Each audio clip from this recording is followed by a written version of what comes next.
Hello, good afternoon, or good morning.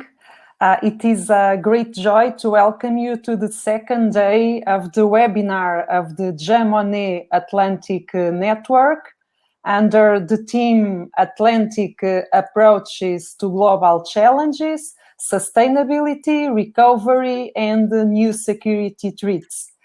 We are going to start the third panel entitled Is the 2021 NATO Summit the Turning Point for the Revitalization of the Transatlantic Security Agenda with a Global Vision?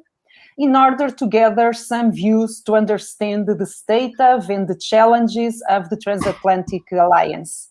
As you all know, during the 4 years of Trump's presidency, the transatlantic security agenda fell into its lowest point, and as the Brussels summit showed, President Joe Biden has set out to revitalize the US and the EU relationship, and therefore the relation among the transatlantic allies. The NATO Summit also marked the beginning of the strategic concept review process, which was allowed by the election of the President Biden. In that sense, it is stated that the summit has allowed to find the lost confidence during Trump years among the members of the alliance, which combined with its ability to accommodate the domestic and external transformations, is and will be crucial to NATO's survival. But what are the challenges of that new agenda? How will the new threats that transcend the traditional transatlantic geography be responded to? How does that affect cooperation in the Atlantic area? To address these and other questions, we have a distinguished panel, and I also would like to thank to all our speakers to accept to be here today. Ian Lesser, who is the Vice President of the German Marshall Fund, and a member of the GMF executive team managing programs across the organization. He also serves as executive director of the Transatlantic Center, the Brussels office of GMF.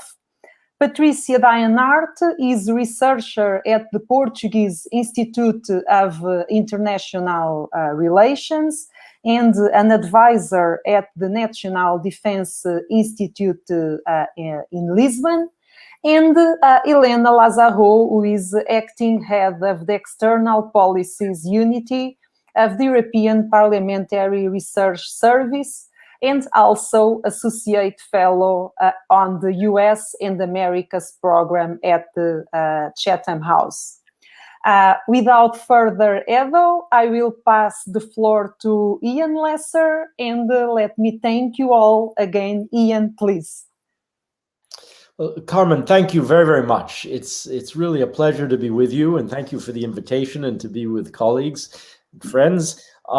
Let me maybe try to share with you a couple of points, three really, overall, from a kind of the American perspective. I mean, I'm based in Brussels, but I'm, as you can probably hear, American. I've been here for about a decade. I actually was at the NATO Summit. I was at the one in 2018, and I was also at the one a few weeks ago. And, you know, this is really my first and most basic point, is that the June NATO Summit really marked an extraordinary change in the atmosphere in transatlantic relations. And that was also seen at the US-EU Summit, and also before that at the G7. I mean, we're simply in a different world now in terms of the atmosphere across the Atlantic, which is all very, very positive. And it was really palpable, you know, on the scene there at the summit at all levels. You could tell from the, you know, heads of state and government down to the NATO international staff that we were in a very, very different world. It doesn't mean that we agree about everything, but the atmosphere was totally changed. I think it reflects a kind of a very big difference in the foreign policy of the Biden administration itself. I mean, after all, I think President Biden, with his many years in the Senate and then as vice president, he's probably the most foreign policy oriented president the United States has had since George H.W. Bush, the elder Bush. And much of that experience is actually in an Atlantic setting. And that's also true for many of the key policymakers in this area in the administration. Even if they're increasingly focused on things like China, their formation is really very European and their focus is very transatlantic. And I think that's reflected in the kind of discussion that we're having these days. All those anxieties about America's commitment to Article 5 in NATO, I think, were dispelled very, very forcefully. And that didn't surprise anyone. I mean, the tone and the content really couldn't contrast more forcibly with the Trump years. I mean, that said, I think there's a little bit of a mythology about Trump and NATO in this sense. I mean, there was a lot of anxiety over these last 4 years. But in practical terms, I think, U.S. NATO policy was one of the least changed and the least affected by the turmoil of the Trump years. In fact, the American presence in Europe, at least the military aspect of it, grew steadily from Obama through Trump to the present. And none of that, changed in the Trump years for all of the bluster and all of the discourse.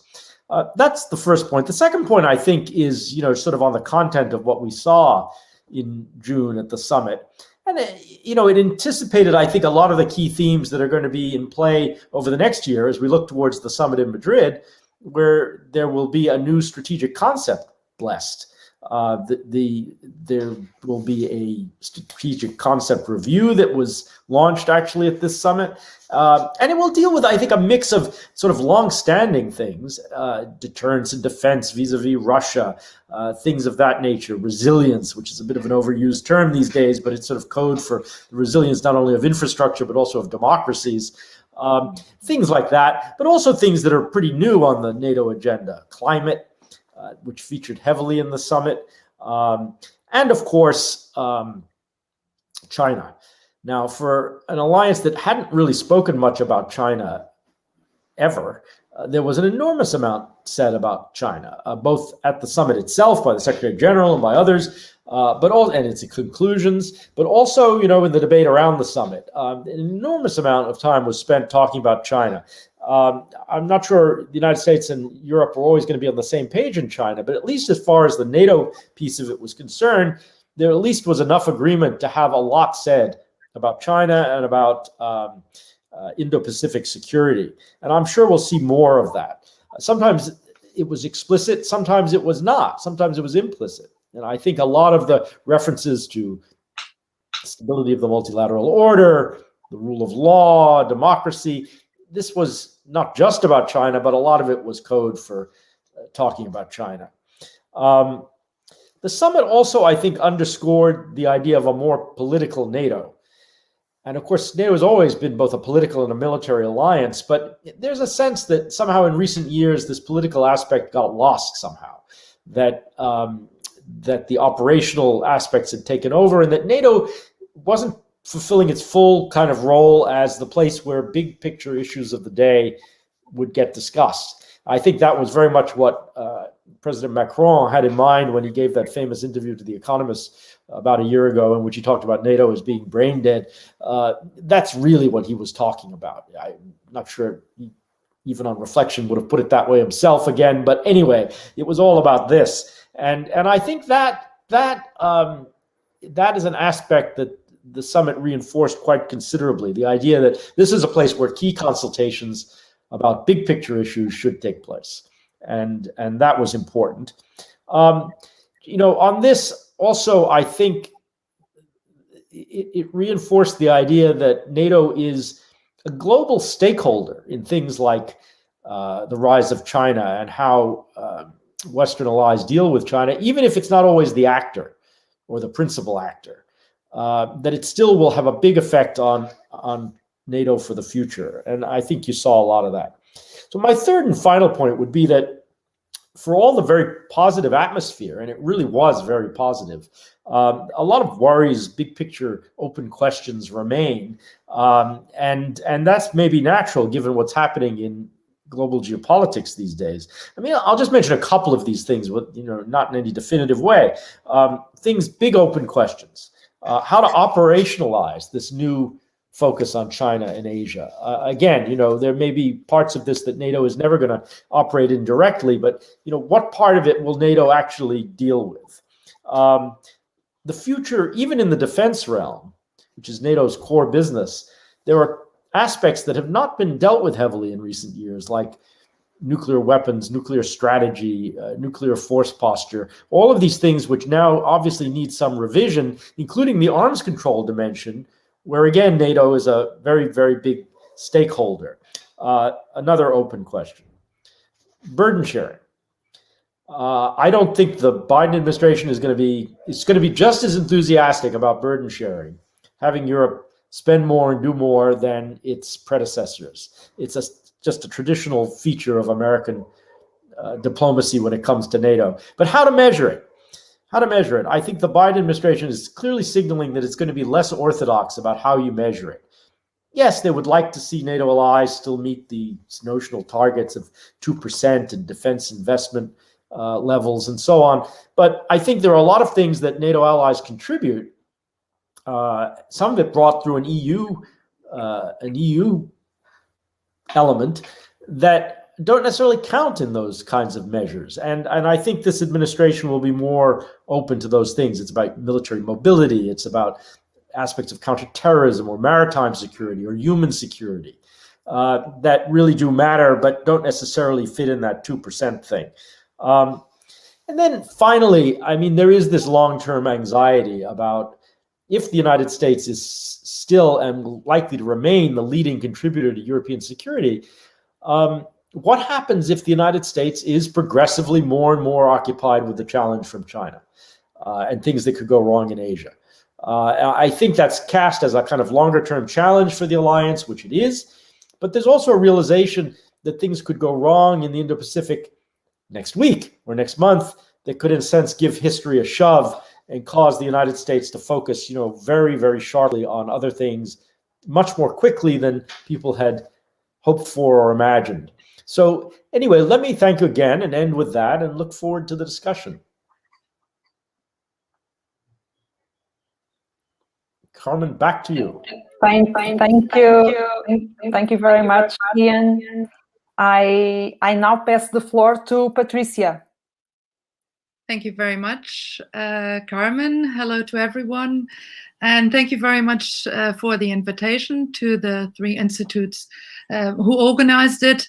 And I will speak about the implications of President Biden's visit to Europe and looking also at how the European partners can respond and react to what has been, in my view, a successful visit by the new US president. And President Biden's trip to Europe, his first trip abroad, was essential, was very important for three reasons.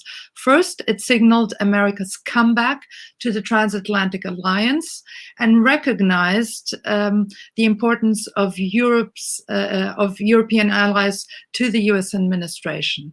Thus, it meant to strengthen the unity within the transatlantic alliance, and I would argue also within the transatlantic security community. Secondly, and in stark contrast to the previous administration, it showed the Biden administration's commitment and return to multilateralism, to the importance of strengthening the liberal international order and the community of democracies and multilateralism. Thus, it meant to strengthen the US role. It signaled that the US is ready to strengthen its own role within the international democratic community.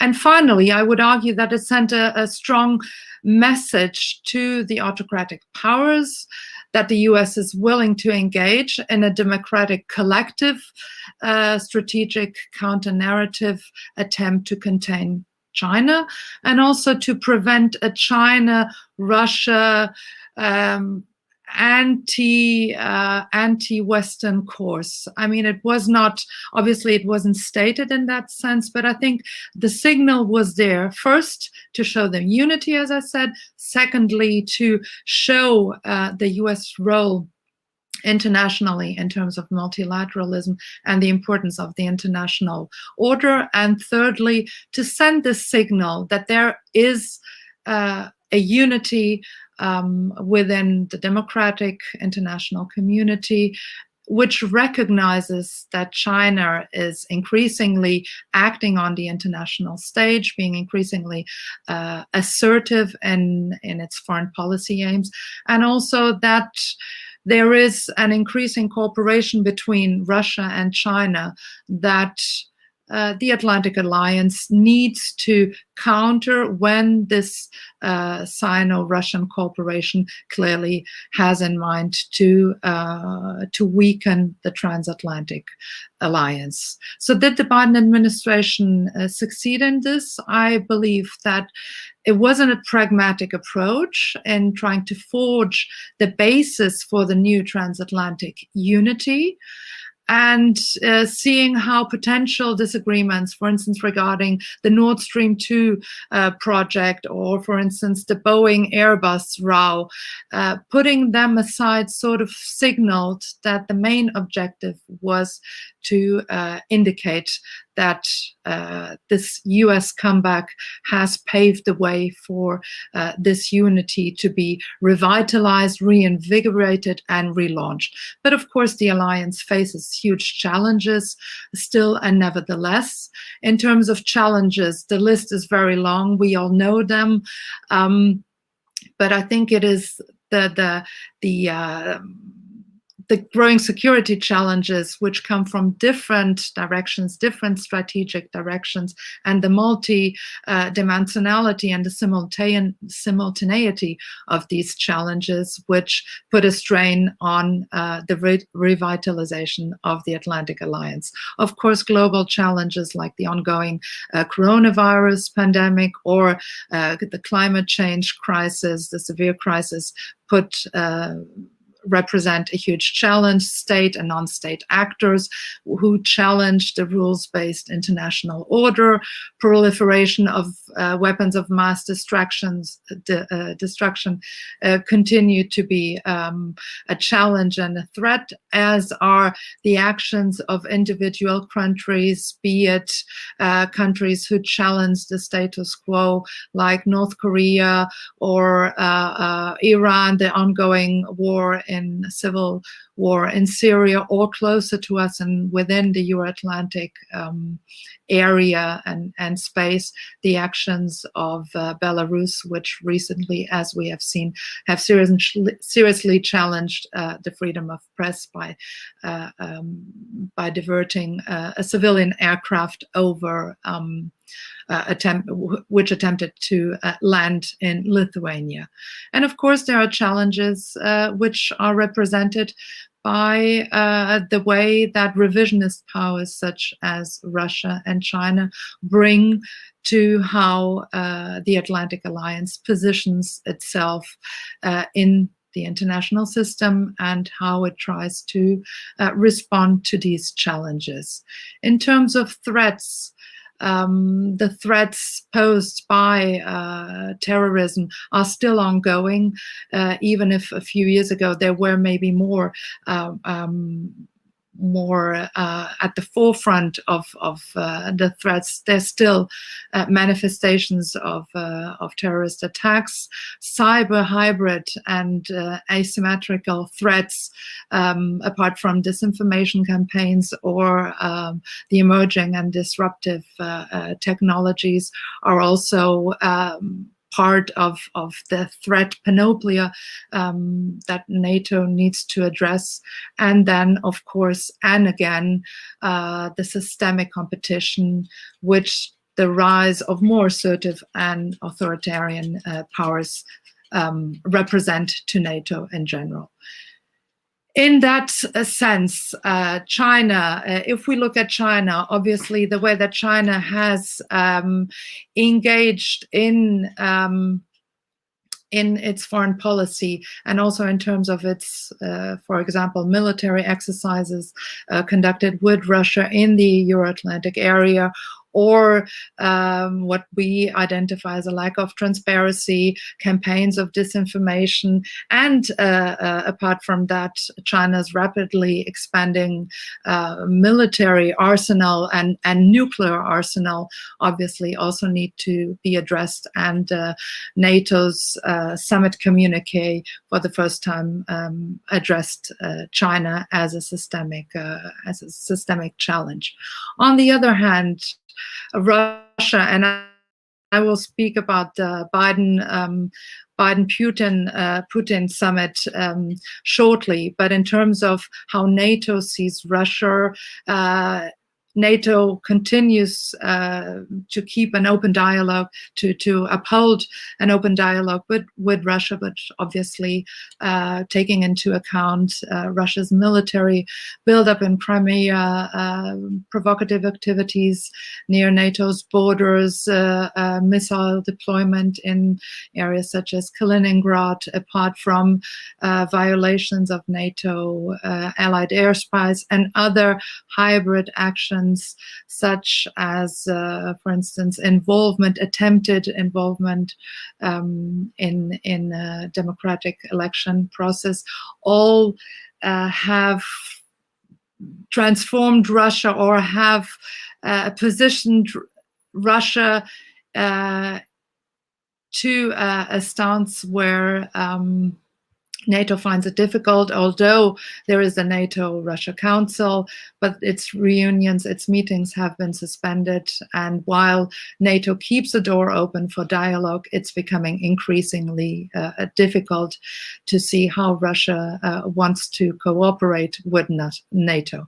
Having said that, President Biden's visit to or meeting with President Putin in Geneva, and which represented the last part of his Europe visit, represented an important signal, I would say, that this dialogue is not impossible. It's not impossible to resume. And even though nothing really came out in concrete terms out of this meeting, it signaled to Russia, to Europe, but ultimately also to China, that it is not impossible to envisage that Russia can be brought somewhat closer to the Transatlantic Alliance if it is willing to comply with certain democratic and the rules-based order stipulations, and its responsibility, and not least in the Minsk, in complying with the Minsk agreements and other issues which are ongoing.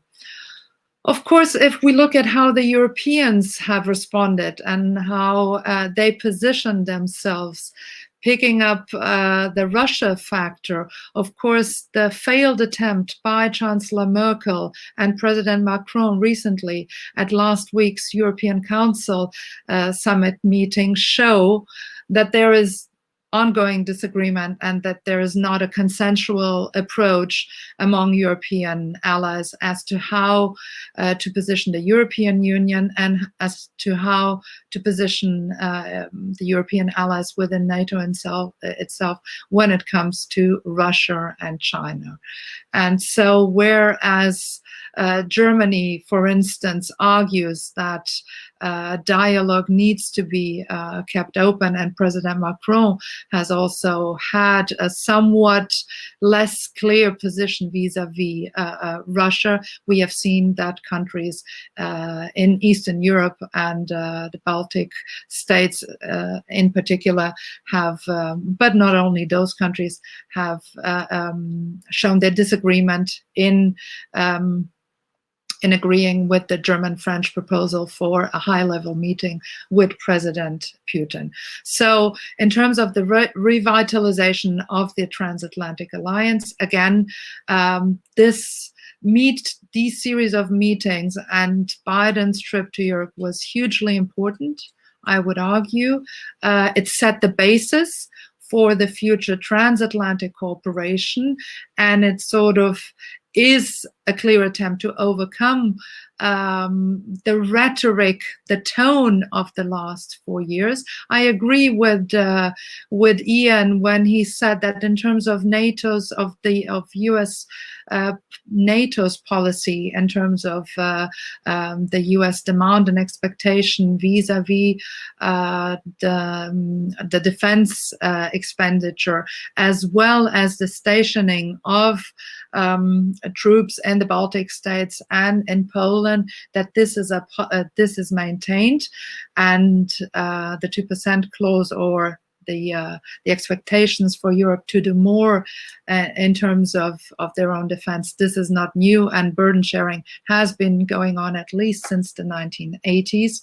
But obviously, Biden's visit has set the basis for a new transatlantic approach, but also certainly it has increase the demand and the pressure on the European allies to do more, and to do more not only in terms of their own defense and their contribution within NATO and within the European Union itself, but also in terms of China. And if I'm allowed to make one last point regarding China, I think this is a point for even greater disagreement than Russia. I think if we look at Russia, the transatlantic degree of divergence is not as strong as it is potentially vis-a-vis China. I think when we look at how the transatlantic alliance could and should position itself vis-a-vis China, of course we have European states which look at China and recognize the need to cooperate with China, for instance, in the domain of climate change. The US does as well, but which also look at China in terms of it being an important economic partner, even though competitor. And here Germany, of course, has a particularly important role to play. We saw that the signature of the Comprehensive Investment Agreement in December of last year between the European Union and China came somewhat unexpectedly, only weeks before the Biden administration took off. And it sort of showed that there is a different interpretation, and following from that, a different policy aim when it comes to economic and trade relations between Europe and China, and in this case also between Germany and China. And here I see pressure. I think that the Biden administration will also pressure the future German government. Of course, we have elections in September upcoming in Germany, and the way I look at it is, if we look at the three candidates, and not wanting to go much into German domestic politics, only the Green candidate has clearly stated that she would pursue a more assertive and clearer stance vis-a-vis China and Russia, whereas the other two candidates from the CDU and the SPD, from the present government coalitions, have stated that there would be some continuity. So I think the pressure will be on the European allies, first and foremost on Germany, to make some choices, and to realize that it will be increasingly difficult to side with the US in political and military terms within the transatlantic alliance, but to engage with China in economic and trade terms when in sensitive and critical domains such as the G5 or the artificial intelligence dimension. There are sensitive issues on which countries will need to make a choice. So to conclude, I would argue again that this trip was important. It was a clear signal to the Europeans that the Biden administration is open to revitalize the transatlantic relationship, to do it on different terms, to strengthen cooperation, and to aim for not only a higher level of ambition, but also do it in a stronger convergence with its European allies when they deal with Russia and China. And ultimately, and finishing with the position of the European allies, I think it's strongly in Europe's own interest to take up this opportunity to engage more in strengthening the transatlantic alliance and the transatlantic security community, because the window of opportunity in terms of American domestic politics is also very short with the upcoming midterms elections. So we as Europeans should also have a clear interest in supporting the Biden administration in this new and revitalized transatlantic approach, and also ultimately accepting, in the way I see it, that the US continues to be Europe's security and defense pacifier. So thank you very much. And Carmen, I'll give the floor back to you. Thank you. Thank you, Patricia. We have a lot of questions on the table, more questions than answers. And Elena, please, the floor is yours. Thank you very much, Carmen, and thank you to the organizers for inviting me. I was asked to speak about very similar things as Patricia, and about the EU and European perception of the summitry. So perhaps to avoid repeating what Patricia has just said, I'll try to sort of narrow down on issues that she has touched on but not gone into deeply. And namely, perhaps I'd like to offer some of my reflections on the summit, because on the various summits, because to me, the trip of President Biden to Europe seemed like a very well-planned and delicate choreography of putting back various pieces together and also looking forward.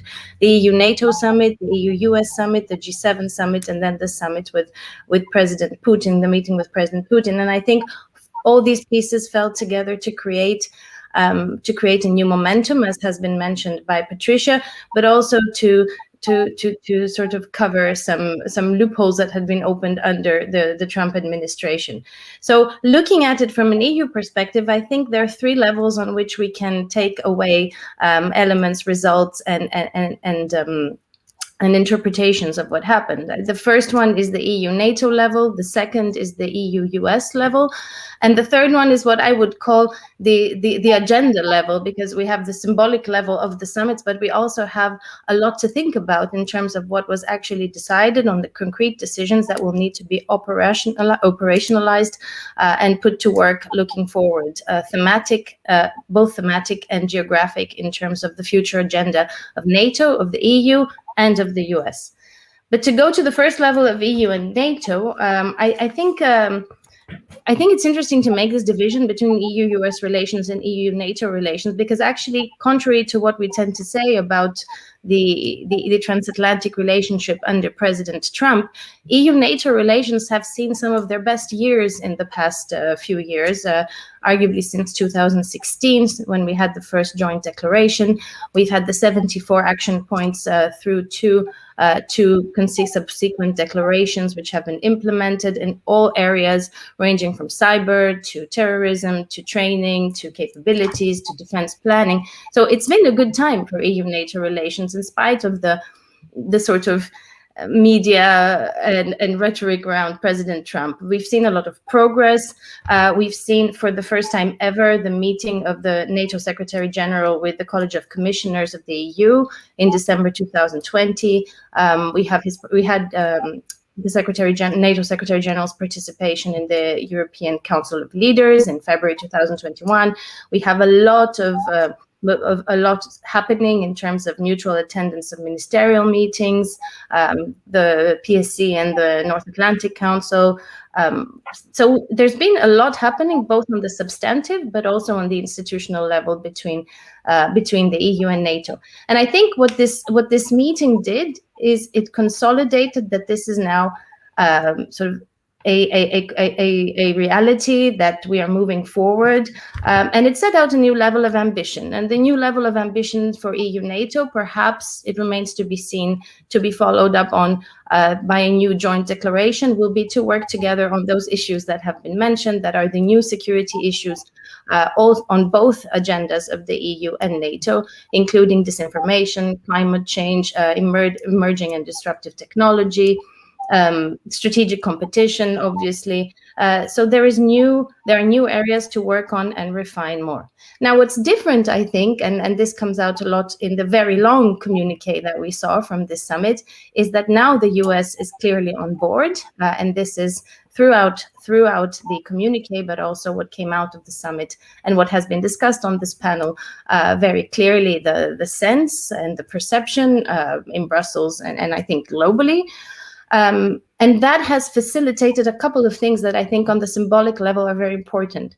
The first is that in the whole of the NATO communique, but also as we see later in the EU-US Summit joint communication, it is very clearly set out that NATO welcomes the EU's initiatives in the area of defense, that NATO considers that the EU's defense initiatives, and by these I refer to what we've been seeing in the last few years, the EU defense funds, the PESCO, so permanent structured cooperation, and various other dimensions of the EU moving forward to become a defense actor. So all this has been welcomed. It has been endorsed by all the leaders of NATO, and it has been clearly stated that it is understood that they contribute to NATO's strengthening, to reinforcing NATO. And NATO also has acknowledged that the EU has been moving in that direction consistently, stating in the decisions it has made that it will be consistent with NATO and that it will aim to reinforce NATO through these initiatives. And this kind of, I think, resolves a big debate or attempts to resolve that we've been having in the sort of think tank and academic community, which is the EU becoming a stronger defense actor in contrast to NATO, or is it putting NATO under some threat of competition by the EU? And clearly here the answer is no. There's full support for what the EU is doing, with the caveat, of course, that the EU will involve non-EU NATO allies as much as possible, that NATO will involve non-NATO EU member states as much as possible. Sweden, Finland are mentioned, of course, in the communique. But we have this endorsement of what the EU is doing in the field of security and defense as reinforcing NATO, and I think that's the argument that the EU has been making for a long time, and we see that there. And one could argue that this has a lot to do with the changing stance of the US. The second thing that I think is notable about the outcome of the summit, although we've been seeing this coming for a number of years, is that, as has been mentioned, NATO is returning to its more political nature, while the EU, as I said, is moving to a slightly more security and defense nature. So the important thing here is for the two organizations to converge and to adapt to this convergence, but without duplications, something that has been said for a long time. And I think something that comes out in the NATO communique, which is interesting, that the communique really acknowledges the relevance, the importance, and the necessity of the EU to be part of NATO's efforts in areas that are civil military. So they are security threats that are not traditional security threats, they're not traditional military security threats, but have been definitely acknowledged as part of the portfolio that NATO is now working on, and that NATO will be even more involved in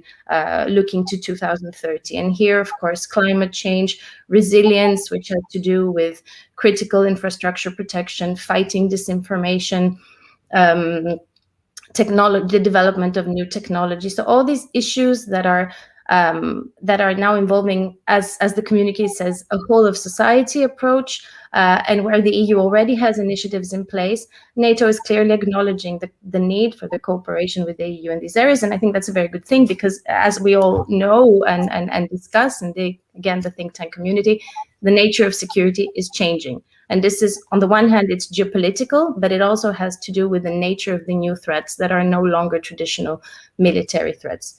So I think we see that, and I think these are the takeaways in many ways from Brussels.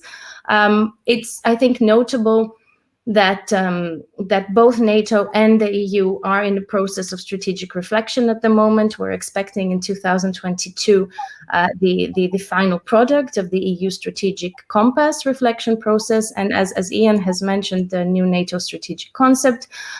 Both organizations have really reinforced resources that are dedicated to foresight, to looking forward. So I think this long communique also addresses issues that both these reflection processes are looking at, and suggests, I would say, a relative convergence of point of views. And interestingly, if one looks at the EU strategic compass process, it includes a lot of the aspects that are under the NATO reflection process, for example, resilience, capability development, and partnerships, interestingly. And partnerships, I think, is a point that is really coming up now as an understanding that Euro-Atlantic security goes beyond the Euro-Atlantic space, so to speak, as has been mentioned here again, China and the Indo-Pacific becoming very important for both organizations in a different way. But it's notable that the EU released its first strategy for the Indo-Pacific this year.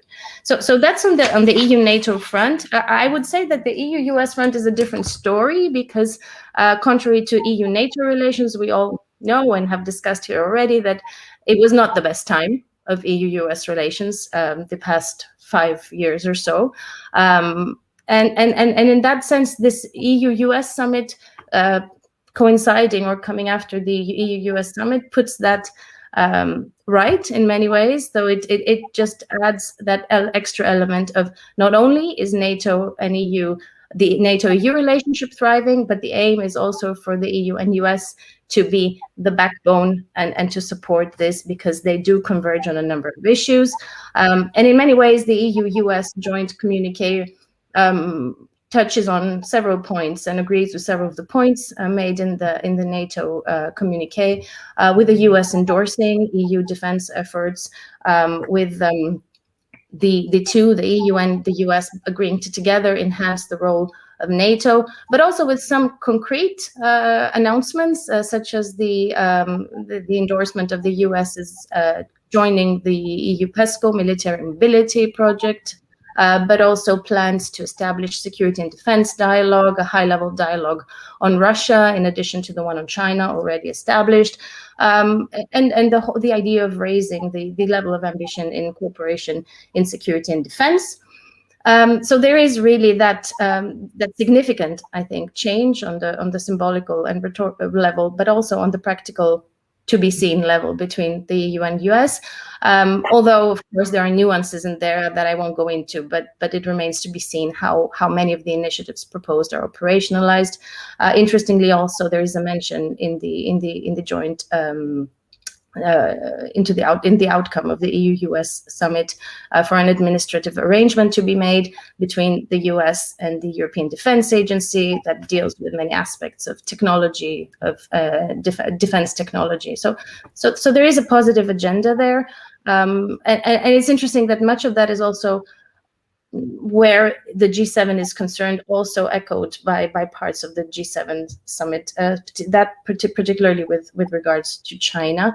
A point on China, I think both the NATO communique, but also the EU-US, the outcome of the EU-US summit suggests that in many ways there is a mix of the same components in both EU and US, and the US's approach to China, which is, a different level of proportions of competition, cooperation, and systemic rivalry. It's not in the same proportions, and this creates this kind of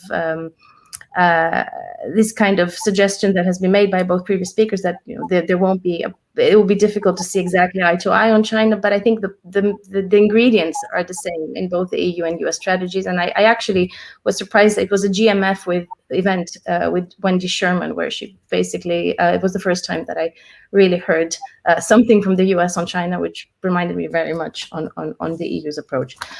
So a final point, there's the EU-NATO level, EU-US level, and of course then is what perhaps is the most important level, which is the issues at hand, the challenges at hand, and how to operationalize them in a way that is not only duplicating between the EU and NATO and US, which is providing for cooperation, but which is also producing tangible results in security and defense. And there's a host of issues here that have already been mentioned, in which I think the summit sets the basis for continued work on, including climate security, including resilience, including technology, including cooperation with partners, democratic partners, the Asia Pacific and elsewhere, including terrorism, maritime issues, and the whole agenda that goes with the sort of free navigation and the global commons as well, including in cyberspace and in outer space.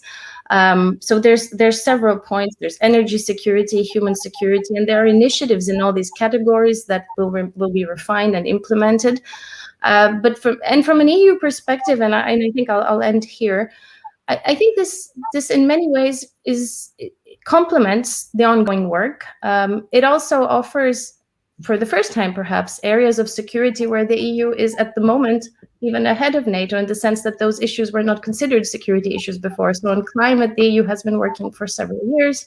The climate and security agenda is a bit newer, but we do see a lot of parallels with the NATO strategy on climate security having come out recently, and the EU's roadmap on climate security and defense also being a product of this year. So there's really a parallel course.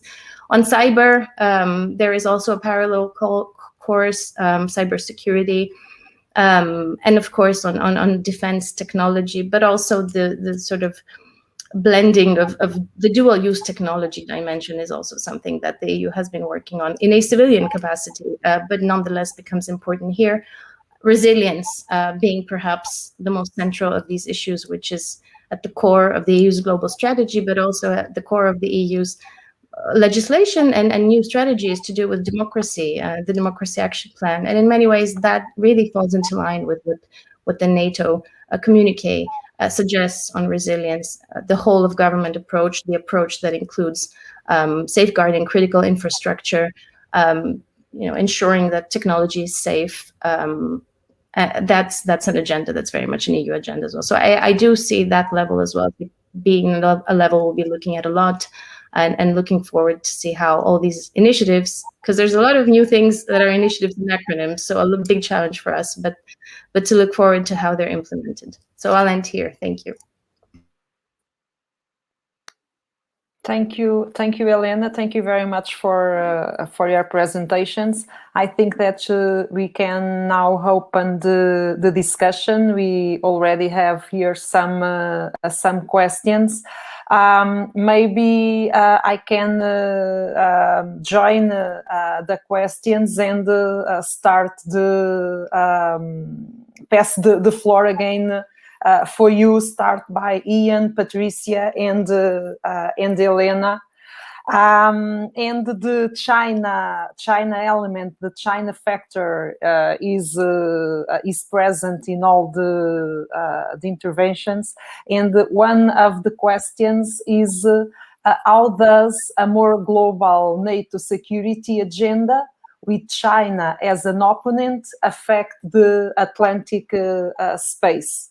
And I think that we can have to what extent the European allies may cooperate with the US to contain China.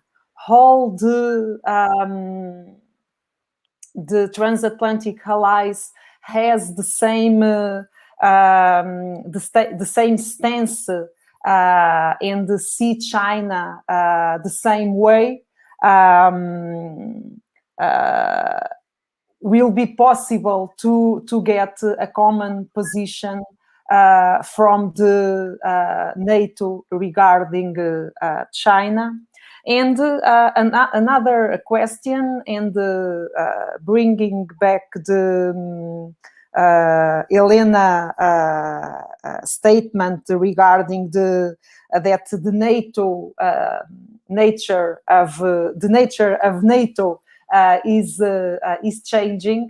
Do you think that US and EU or European visions about NATO are irreconcilable? So do you think that the US wants a more global NATO, and that some European partners see NATO as a more regional actor? Do you think that in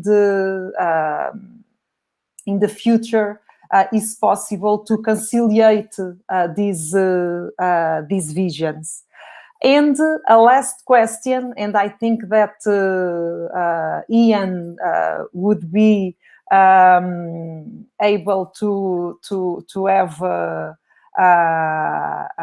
our opinion regarding this topic, regarding the wider Atlantic. And Ayuso asks if, Colombia is the only country in Latin America to be a global partner of NATO. Do you think that is there room to increase pan-Atlantic security cooperation? And Jan, if you want to start. Okay, well, Carmen, thank you very much. And thank you for all the questions. I mean, maybe just to pick up on two of them. I mean, the last one you mentioned, but in fact, they're related in a way, because there was a question about, how China affects the Atlantic security equation. I think there are a lot of aspects here we could talk about, but let me just mention a couple. One is, that China obviously is present in the Atlantic. China is doing things not just in the investment realm, but also in political and security terms increasingly, that have an effect on Atlantic security broadly. And some of that is in Latin America, some of it is in Atlantic Africa. It's some obviously around the Mediterranean and in North Africa. There's an ongoing debate about the implications of the Belt and Road Initiative. There are, obviously important Chinese investments in NATO allies. The Port of Piraeus, for example, or in Italy, in other places. I mean, some of this is probably and is indeed seen in Washington essentially as benign. Some of it may be less so, but the point I think, and the Biden administration I think is more and more interested in, broadly speaking, having transatlantic allies be on the same page in principle on the long-term challenges here. There will inevitably be differences, and I think much of this is not going to be in the NATO space. It will be much more in the EU space when it comes to trade and technology, and also the values debate about China and things like Xinjiang and Hong Kong and Taiwan. I mean, these are bigger picture transatlantic issues, of which the NATO piece is just a piece, really. And it's never going to be probably the key operational piece.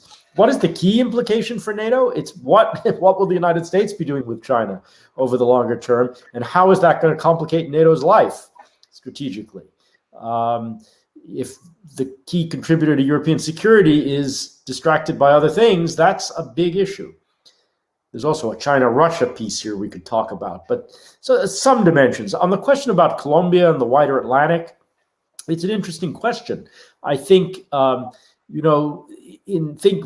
NATO's global partnerships, clearly this is going to play a role. If NATO has stakes in maritime security and human security in the wider Atlantic, which it does, then, there are more partners to engage than just, on a north-north axis. The transatlantic relations is not just about what goes on between Washington and Brussels or Berlin or Paris. There are other aspects here that look further south, and you could have an interesting discussion with Brazilians and others about this. We won't always agree, but we're all stakeholders in Atlantic security. So I think there is more of this coming. Will it be the center of gravity of what NATO does in the future? Obviously not. I mean, it would be very difficult to pull the alliance away from a focus on Russia for very good reasons.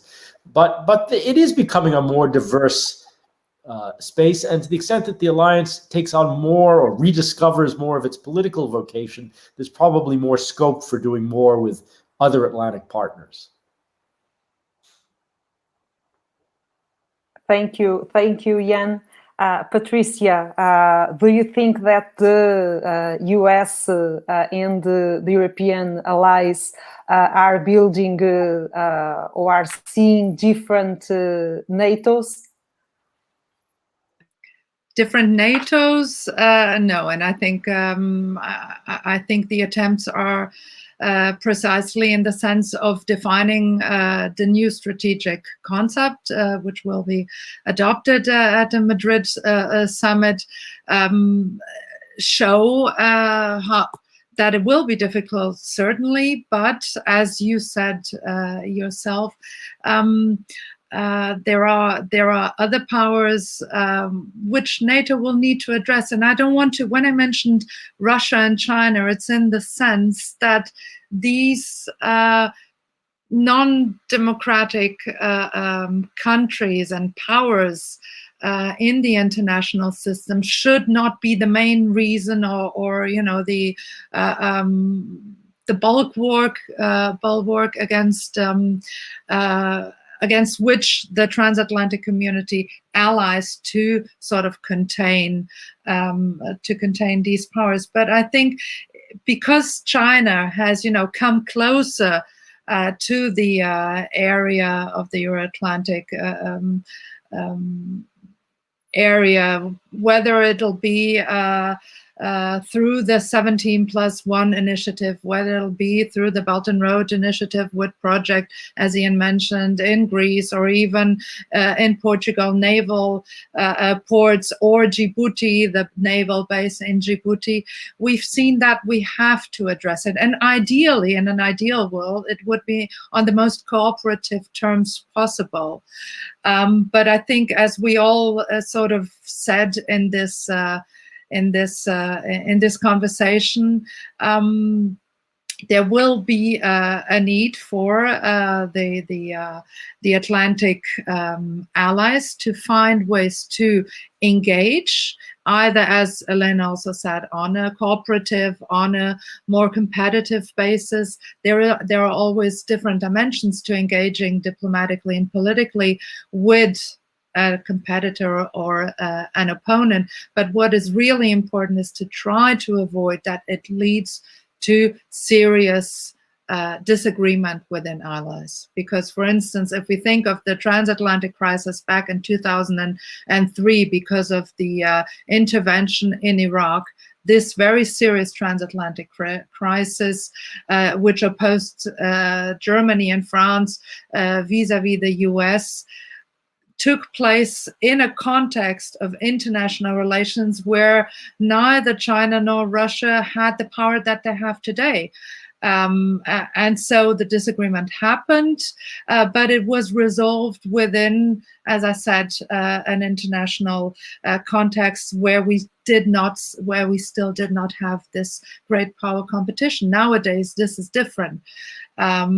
Anything we do within the transatlantic alliance has an effect and can be used or exploited or manipulated by countries which don't see eye to eye with what the US and its European allies see. And therefore, I think it's also hugely important, and I welcome every move in the sense of making sure that the so important EU-NATO cooperation that Elena mentioned really continues to proceed in a smooth way, because the EU has been trying since the European Council in 2013 to give the security and defense dimension a bigger and a more important role. We know all these initiatives, be it CARD, be it PESCO, be it the European Defense Fund, these are all important, but it's crucially important that we as Europeans try to avoid, for instance, disagreements on how to proceed in this cooperation, and also in how to develop European capabilities. And it's not a coincidence, I would suggest, that the strategic compass, which will be adopted most probably next year during the French presidency, and which deals with as has been said, with crisis management, resilience, partnership, and capabilities, is adopted at the same time, more or less, as NATO's new strategic concept. So I really hope, and it's very important, and therefore I welcome that there's this harmony in rhetoric, in tone, but also in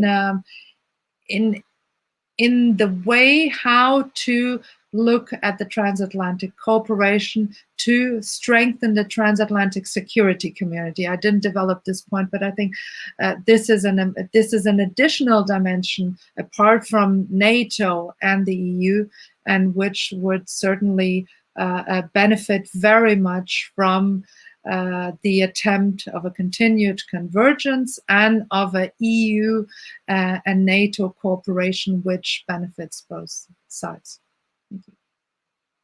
Thank you, Patricia. Elena? Well, a lot has been said.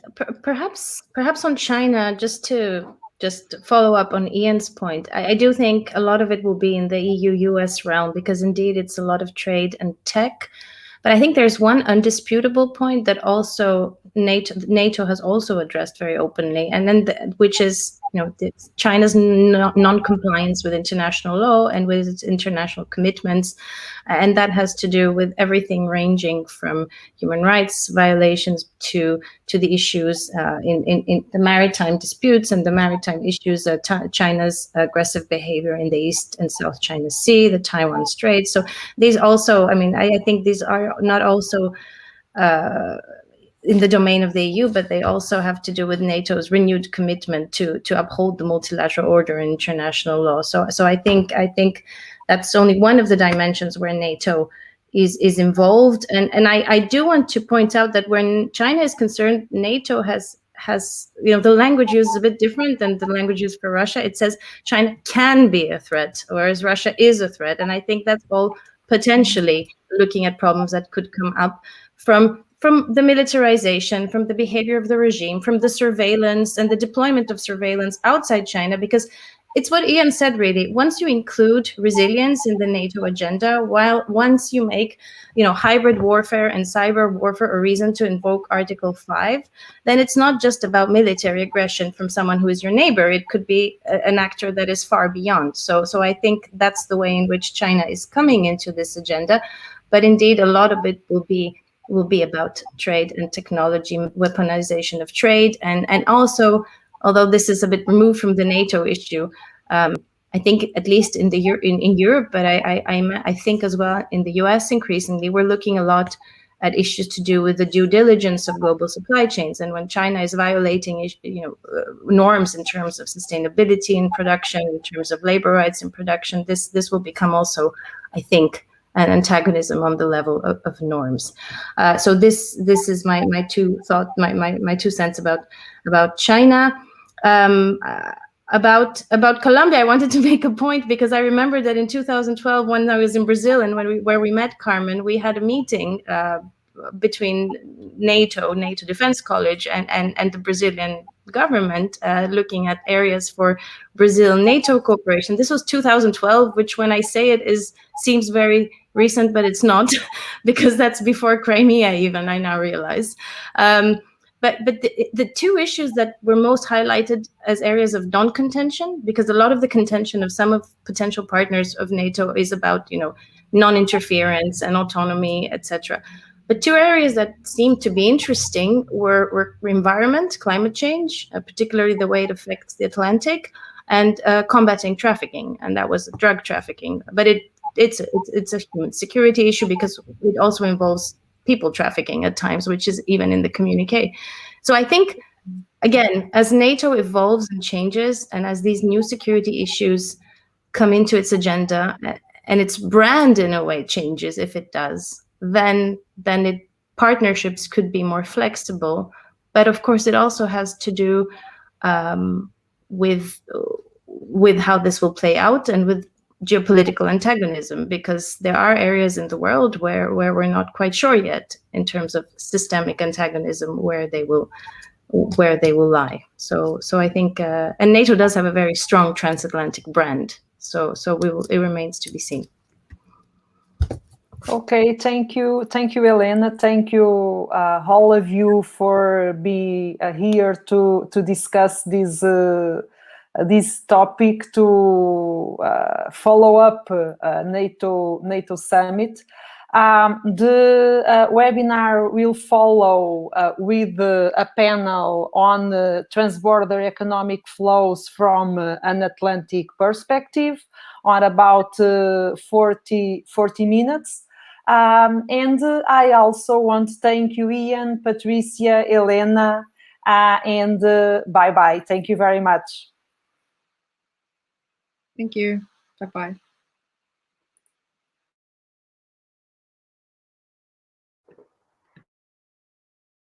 Hello, everyone. Everyone's here. Excellent. So, welcome back to the Jean Monnet Atlantic Network 2.0 dialogues, Atlantic approaches to global changes, sustainability, recovery, and new threats. This is a very interesting initiative from our network, the Jean Monnet Network, that connects 6 think tanks for the Atlantic Basin, starting with Brazil, with the Getúlio Vargas Foundation, where I am from. We have also, of course, CDOB, our kind host of this webinar. We have the IPRI from Portugal. We have also SEED from Mexico, the Policy Center for the New South from Morocco, and the Université Libre de Bruxelles from Belgium. And also from this edition, we have the EU-LAC Foundation, which is our partner for this edition. So, not going to further, I will present you the panel 4, transborder economic flows from the Atlantic perspective, post-COVID-19 economic recovery. Is there a sustainable alternative? The idea is to discuss that after the economic contraction caused by COVID-19, the challenge now is economic recovery. So in that sense, I ask the panelists now to ask a few questions that we decided firsthand to them to give a perspective, a broad perspective about what we're going to see regarding economic and economic recovery in the globe. So first, does the economic and development crisis caused by the pandemic provide an opportunity for advancing in an ongoing transition for a sustainable future? 2, what are the most feasible opportunities and most complex obstacles for that recovery in the sustainable way? 3, how your region is dealing with this theme. And 4th, highlight the support and resistance positions towards a sustainable economic recovery. So again, the idea is to understand how we're going to move after this incredible pandemic and how this crisis can offer us a possibility to make a more sustainable economic growth in the future. As a proper gentleman, I'll start with the ladies of the panel. So first, I'll give the floor to Professor Rina Yadi. She's the founder and president of the Euro-Mediterranean Economics Association. She's also the founder and director of the Euro-Mediterranean Network for Economic Studies. She's also a professor at the Business School in the City University of London and senior advisor of the Center of European and Policy Studies, along with other positions in the European banking authorities, and so on and so forth. So, Professor Rin, you have the floor. You have now 15 minutes, and then I'm going to move to your colleagues. Thank you very much for being here with us.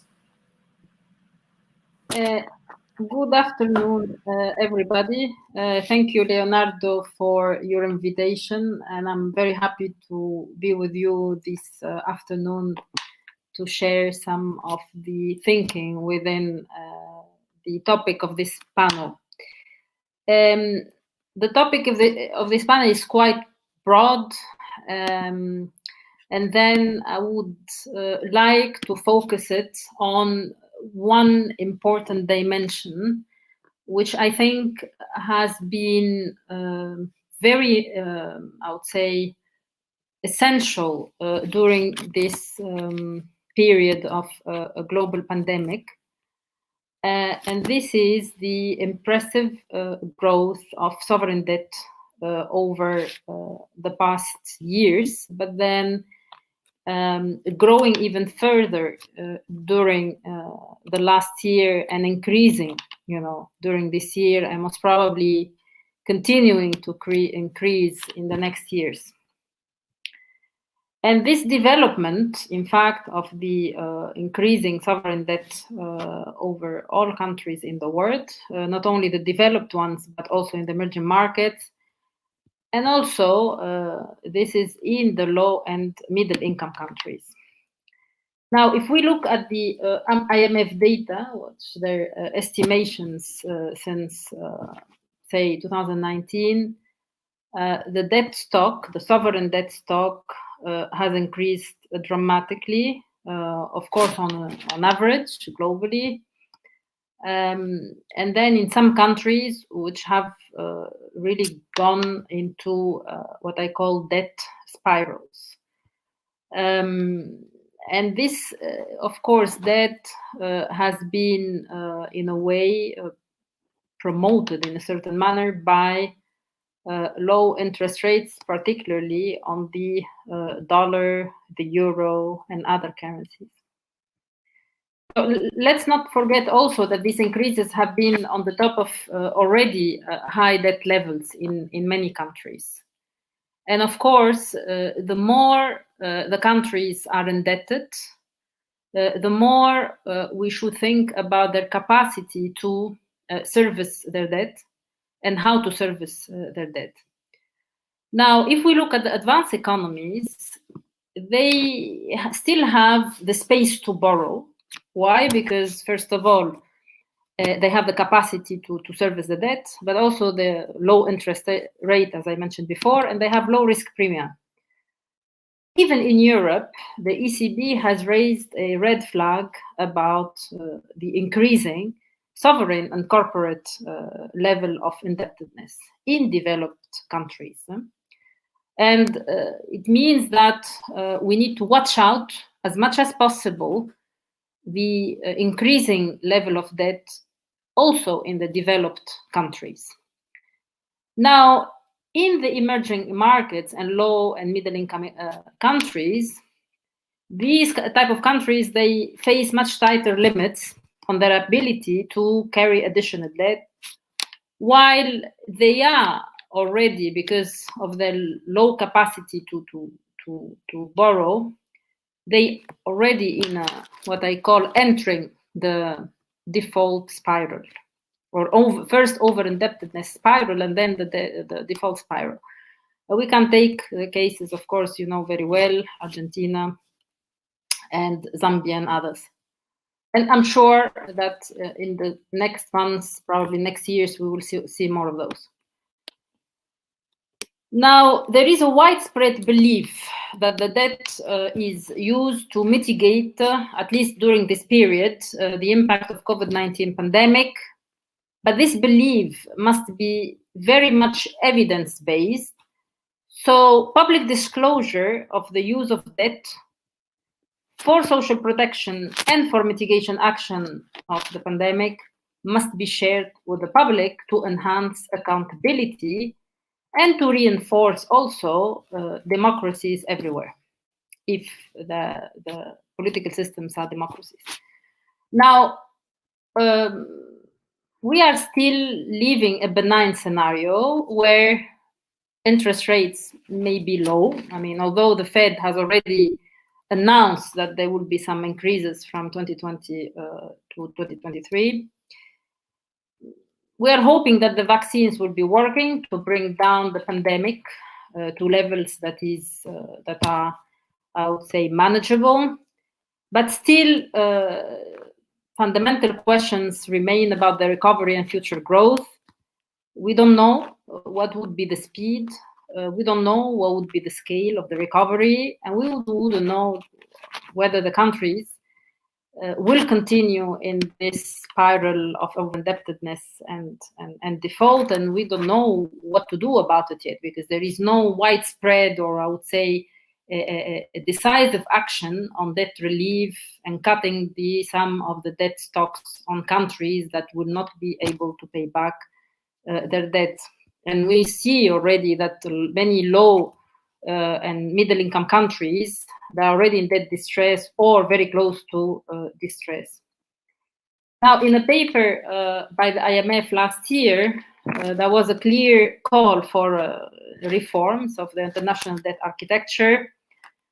And this call has been underpinned in 3 fundamental reforms, starting with the strengthening of some of the contractual provisions via the extension of the collective action clauses for all types of debt, including the non-bonded ones. And those clauses will ultimately lower the debt payments or automatically suspend debt services. So that becomes a certainty in the debt architecture in the future. This is not happening yet. And more debt relief. Now, of course, debt relief is extended now via the DSSI, which is the Debt Suspension Service Initiative by the G20 and the World Bank. I don't know to what extent they will extend this initiative, whether also they would extend it or not to middle-income countries. But what is important here, and I think this is the third pillar of this reform, is debt transparency to facilitate restructuring and resolution decisions and action. And I would like to stop on the, or emphasize the recommendation 3, which is the enhanced debt transparency. Now, in a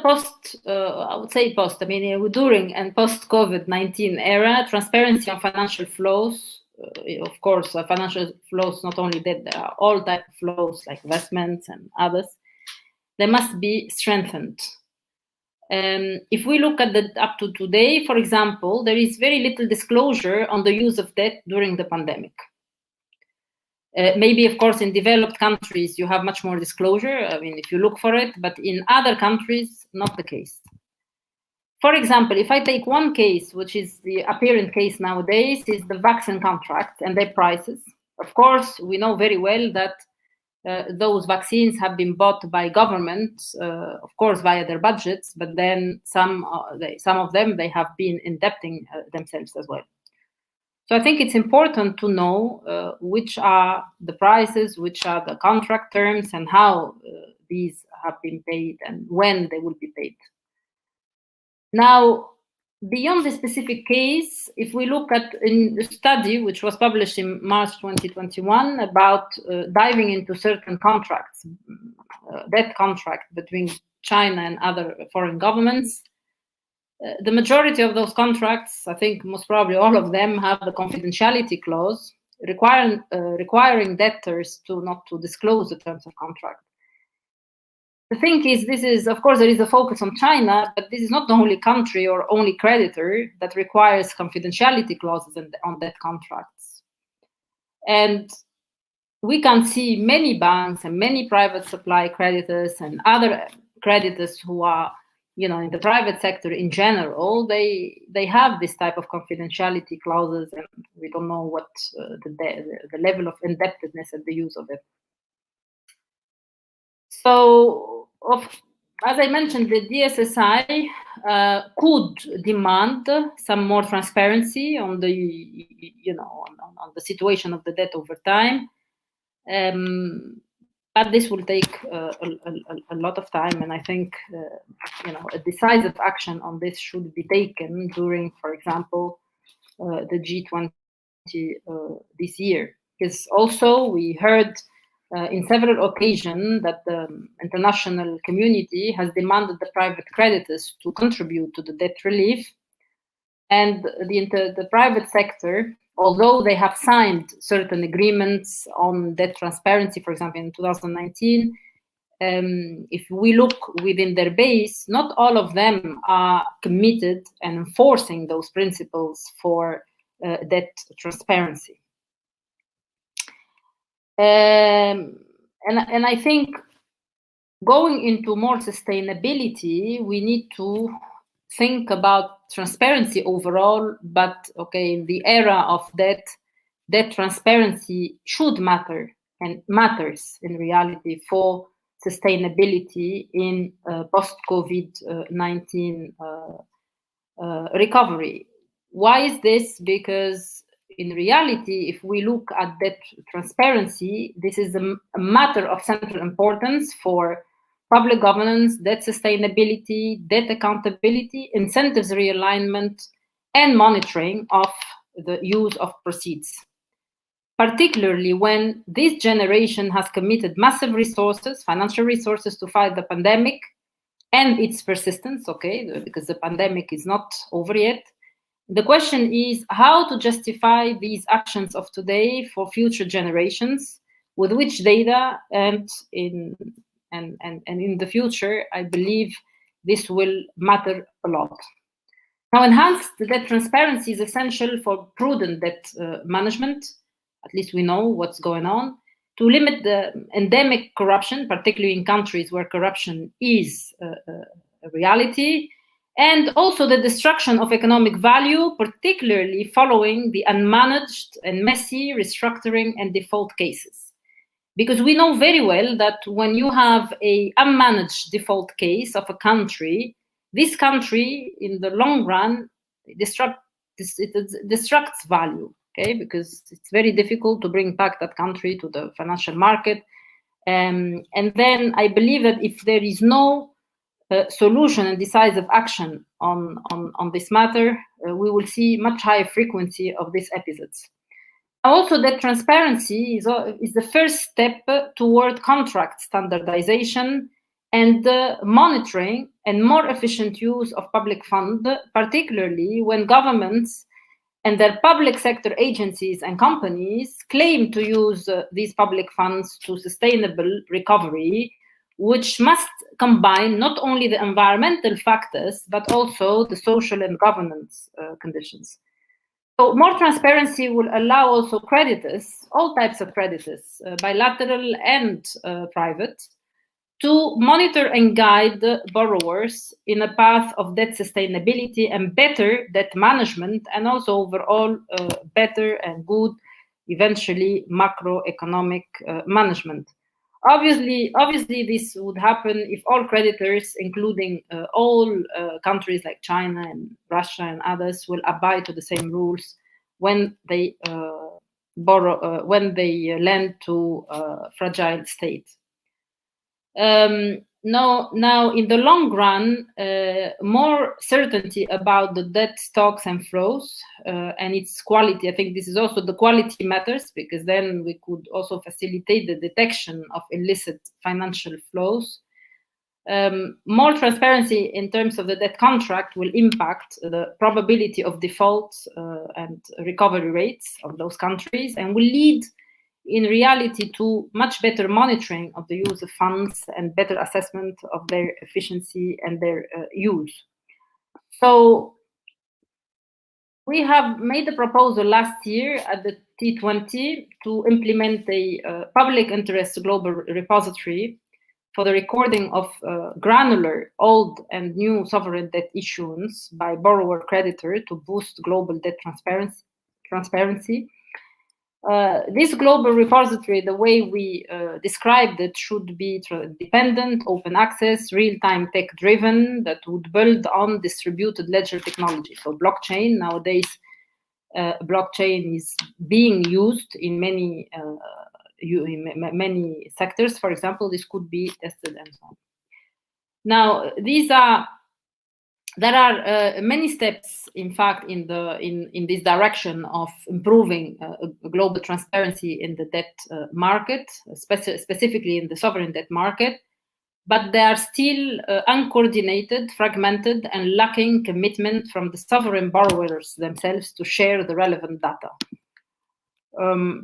Now, if we look at the monitoring of the use of funds, be it for budgetary support, be it for paying salaries in the public sector, be it for infrastructure development, for green projects, for whatever, it's really on its infancy, to say the least, abysmal.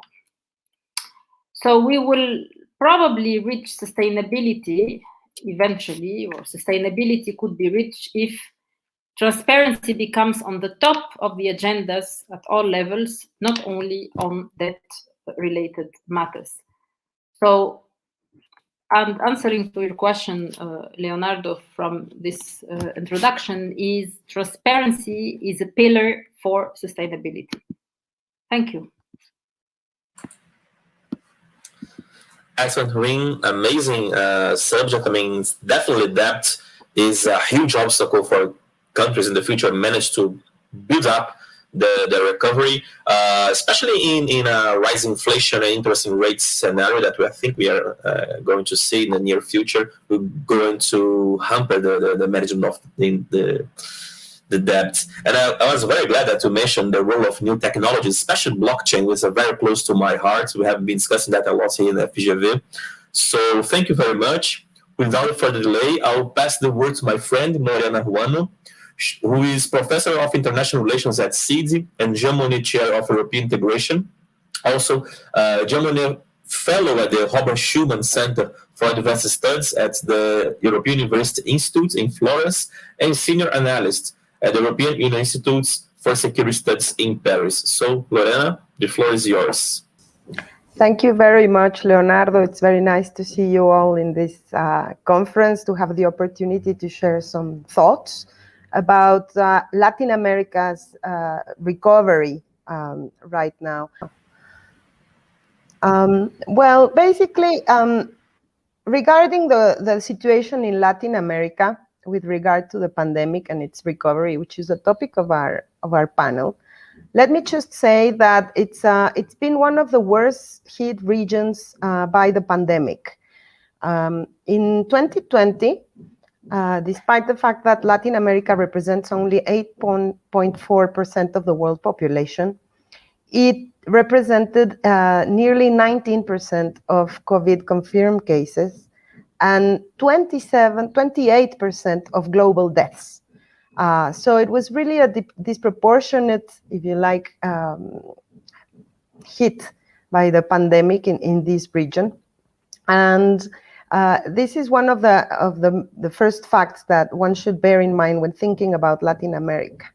Also, it's important to say that the regional organizations have given a very differentiated response to the pandemic. While Central America, SICA, and CARICOM managed to coordinate some interstate cooperation in the region, other organizations were kind of slow, like Mercosur, which did not become the reference framework for managing the health problems. Mercosur managed to establish some agreements to maintain mobility in the borders among its members, but it did very little in terms of managing the pandemic. While another regional organization, which is CELAC, did more than expected, according to a research that I carried out with a colleague from ITAM, Natalia Saltalamacchia. And we found that technical cooperation in these regional organizations actually happened, but in a very differentiated manner. And this is the main answer I will give to the questions, is that Latin America has given a very, was hit in a differentiated manner, although there are some common challenges.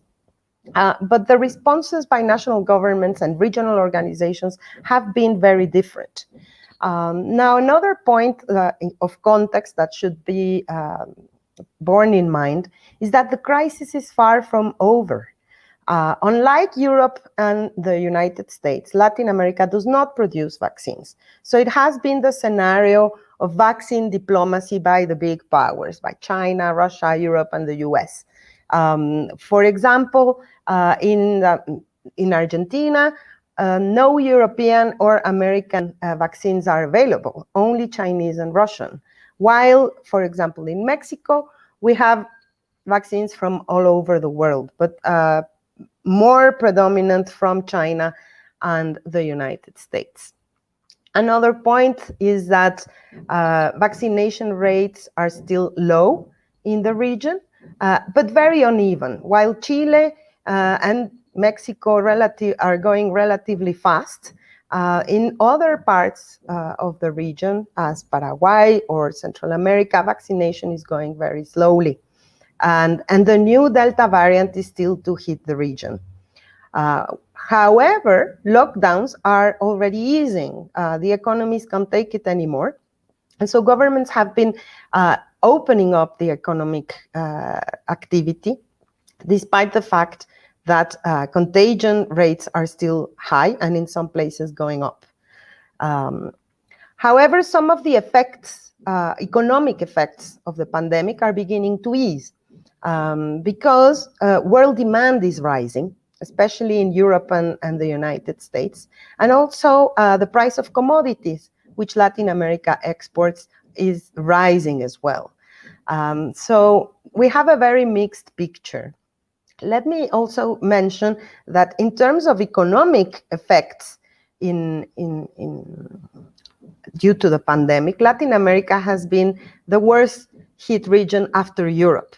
According to the IMF, it is bound to lose around 5% of GDP in 2020. It's just the worst hit region in the world after the euro area.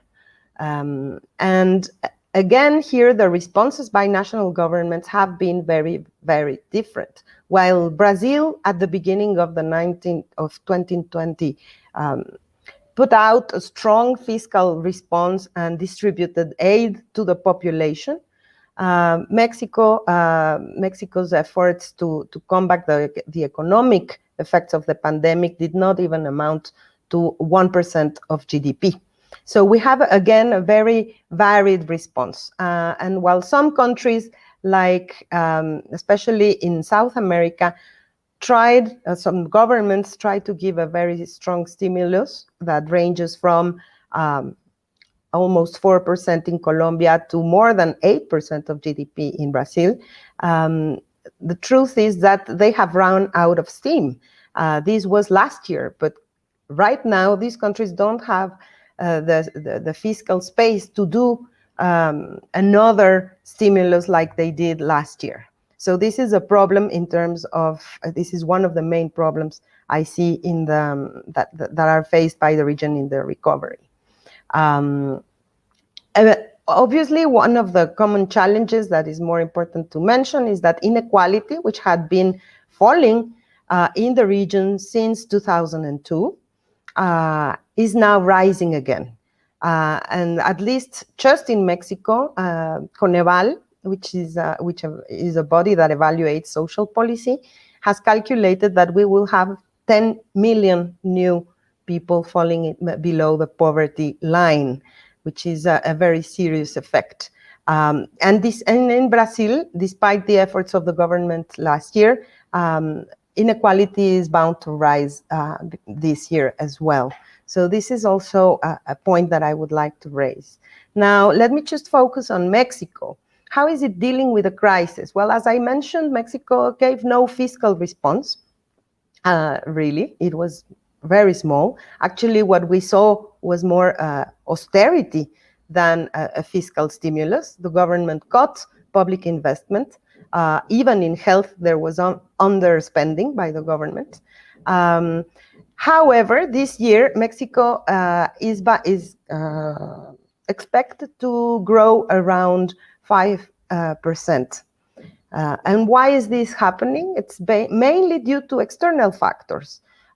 Two factors are most important. First is the US recovery, which is pulling Mexico's exports, which is expected to recover in the 2019 levels this year. So even in the first quarter, the exports are already higher than in 2019, before the pandemic. And this is due especially because of the US stimulus and the US recovery. Another sector that is helping Mexico to recover is remittances. Given the huge US stimulus, a lot of migrants in the US have been sending remittances to Mexico, which have hit record levels in 2020 and 2021. Equivalent to more than 1% of GDP. So now, this year, remittances will be the main source of foreign how do you say it? Income. Just very, very much more important than foreign investment or tourism. So this is, let me say, Mexico is being saved by its border with the US in that sense. And let me also say that the vaccine program in the US has also helped to vaccinate approximately nearly 1 million people extra, apart from the vaccines held by the government, since a lot of Mexicans are going to the US to get vaccines. And this is also a very interesting transnational phenomenon that is interesting to study. So on the one hand, we have the two transnational phenomena that are helping Mexico without the government doing anything, which is vaccinations and remittances, as well as exports. With regard to the question of the sustainable recovery, let me just say that I don't see a very good outlook for the region. Just focusing on the two big economies, which are Mexico and Brazil. In the case of Mexico, we have seen in the last year a substantive change in energy policy. The government has changed rules and regulations regarding the production of electricity, and it has prioritized the production and consumption of fossil fuels for the production of electricity. It is crowding out private investment, especially in renewables, and this has accounted for an important fall in foreign investment in the country. So actually the government is moving counter to the targets of the Paris Agreement, and the new program presented for the Conference on Climate Change has not Mexico has not presented a more ambitious target for CO2 reductions. There is no fiscal stimulus on site, but on the contrary, a contraction of public investment again this year. In the case of Brazil, what we see is, well, actually there is no end in sight to Amazon exploitation, while because the government is actually promoting the expansion of the agricultural frontier in the Amazon, and growth, on the other hand, is also pulled by the export of commodities that put pressure on these resources.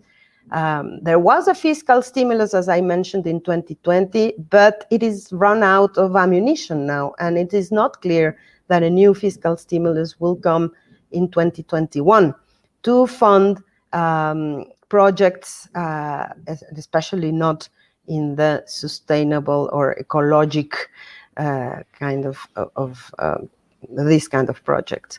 And I would like to conclude by mentioning what could be the foreign influence in these countries, in these two large economies. Well, as I mentioned, in the case of Mexico, because of its proximity to the United States, there is a lot of influence that the US can exert. It can put pressure because of the new environmental and labor clauses in the North American Free Trade Agreement, the TMEC, as it's called in Spanish, the USMCA in English.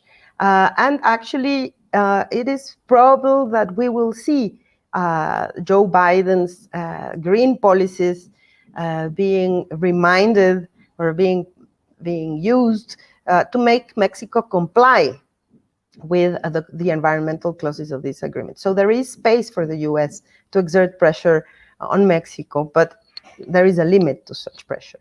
On the other hand, what about Europe? Well, Europe has already an agreement in place with Mexico, and there was a negotiation of a new agreement which finished last year in May, but it's still pending ratification, and this new agreement is the one that holds the strongest environmental clauses. So it will be more difficult for the European Union to put pressure on the Mexican government to try to finance green projects.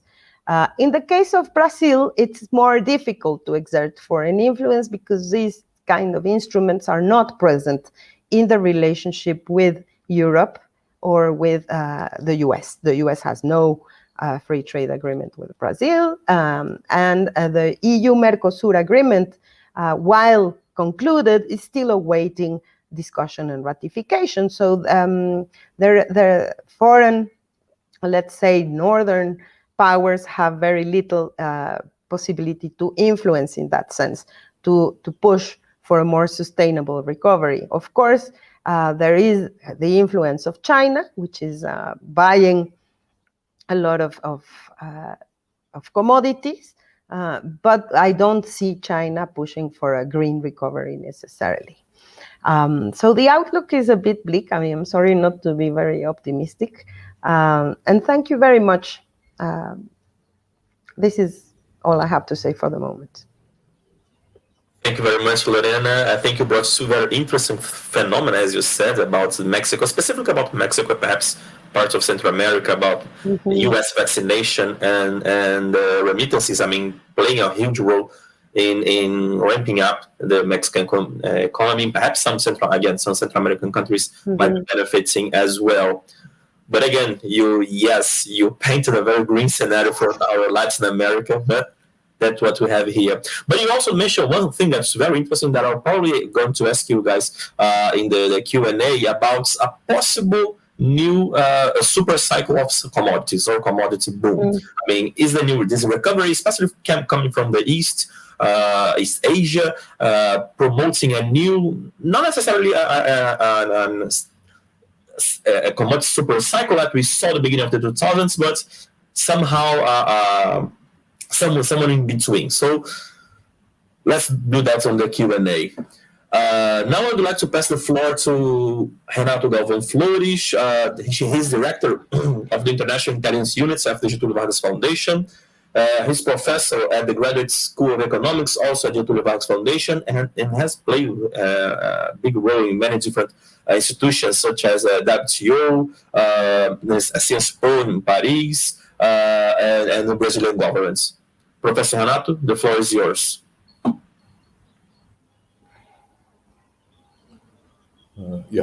Thank you, Leonardo. Well, the panel asks the question, what are the prospects for sustainable development after the crisis? Briefly, I'll tell you my state of mind. I'm pessimistic about these prospects. Not catastrophic, but I'm pessimistic, and I was hoping that the other speakers in the panel would give me a better view of the shape of things to come, but unfortunately, I haven't seen yet. So let us explain what I intend to do. My argument is divided into 3 lines, and my answer will be more global. I'll give a general answer, a global answer to the question. So, and my reasoning for justifying my answer goes along 3 axes. The first, I'll briefly mention the recovery packages, which are very important to introduce some dynamics in the world after the pandemic. Secondly, I'll mention disruptive effects. The pandemic, previous speakers mentioned a few of them. The pandemics brought disruptive effects. And I think they are very important when we consider the likelihood of a recovery. And thirdly, I'll add a grain of salt by also introducing the geopolitical environment in this last phase of the crisis, and when the crisis, we hope, will be under a better control. So with these 3 points, recovery packages, disruptive effects, and geopolitical environment, I'll make up my forecasting, which, as I said, unfortunately, it's not very optimistic. So, recovery packages. I think we have two notable examples. The first is in the European Union. It's called Next Generation EU. Is a very ambitious and huge package of the order of trillions of euros, and it's due to last from 21 to 26. It is made out of a combination of grants and loans. So the grants are grants, loans will be paid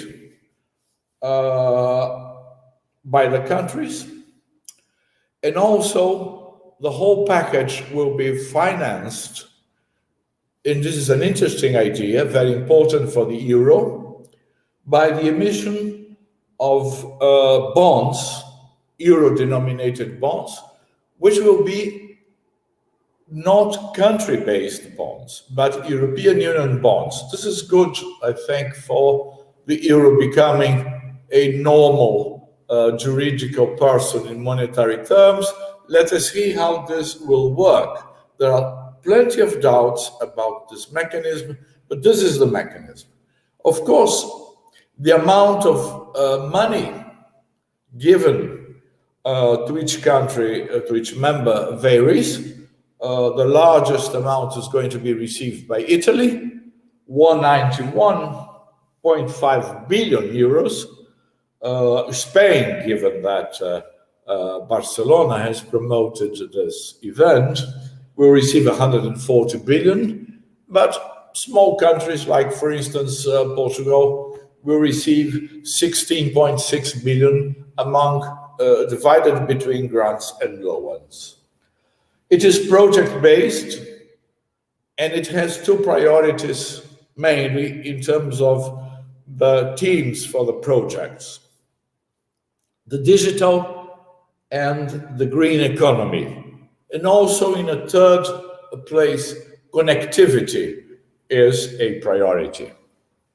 Well, as I said, there are lots of doubts about the feasibility of this package. The question of the bonds. Bonds will be issued with negative interest rate, which is something funny. A large part of the money, of the members' money, will be absorbed by the government, because given that the money is project-based, they will analyze the projects, and the government has gone faster than the private sector, at least in this first phase. And it seems that will continue, because we know that governments are hungry for money nowadays. Prices have changed. This is something that I'll come back again, but prices have changed a lot. For instance, civil construction, raw materials. So this different distribution and increases in prices are jeopardizing many plans and forecasts that have been done in the expectation of the package. So how this will work, we don't know. And of course, it's a basic recovery package, given, as it was mentioned before, the harm that the pandemic caused in the European Union. So our panel is transborder flows. How is going to be the transborder activity in the world economy? So what is going to be the effect of this package in transborder flows? It is an unknown, at least for me.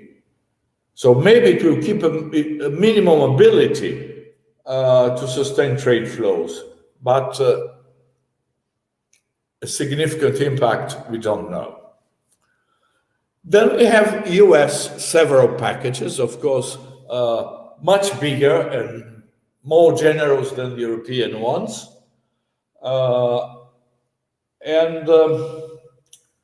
Nowadays, with the new administration, there is also an emphasis on infrastructure, green projects, and the digital. The digital is mainly focused on advanced electronic technology and supercomputing, and this is not by chance, but because they are key sectors in the harsh competition between the US and China. So they have also a strategic effect. But it is also a recovery package. Of course, there is a spillover, as Lorena mentioned, there is a spillover in Mexico, but the world spillover still is debatable. And both packages will be the source of inflationary pressures, something that very few people are talking at present. And this is a big question. Again, I will readdress this question later, but I would like to pose this already. So these big recovery packages are sources of, and I'll be very careful, I'm not saying inflation, I'm mentioning inflationary pressures. And globally, I repeat myself a bit, there are many doubts on the extent, pervasiveness and dynamic potential of this green label. You just look at The Economist, which is a weekly news magazine which has ups and downs, but has an interesting focus, I think, the last 1 or 2 weeks ago, about exactly how feasible is this green effort. There are bottlenecks, very serious bottlenecks, and many times we'll be exchanging 6 for half a dozen. Moreover, many solutions are costly and will not necessarily be a help or a tool for recovery. If you think, for instance, the case of key minerals that are needed by the greening of the economy. And I'm not talking only about rare earth. I'm talking about copper, talking about special kinds of steel. Sometimes there are needs of increases by 500%. Very costly, and many times not so labor intensive, because both packages, particularly the US one, has a disguised protectionist stance and a union stance in terms of generating jobs. Of course, they're right. They have to generate domestic jobs. So the power of these recovery packages, and these are the only big ones, is debatable.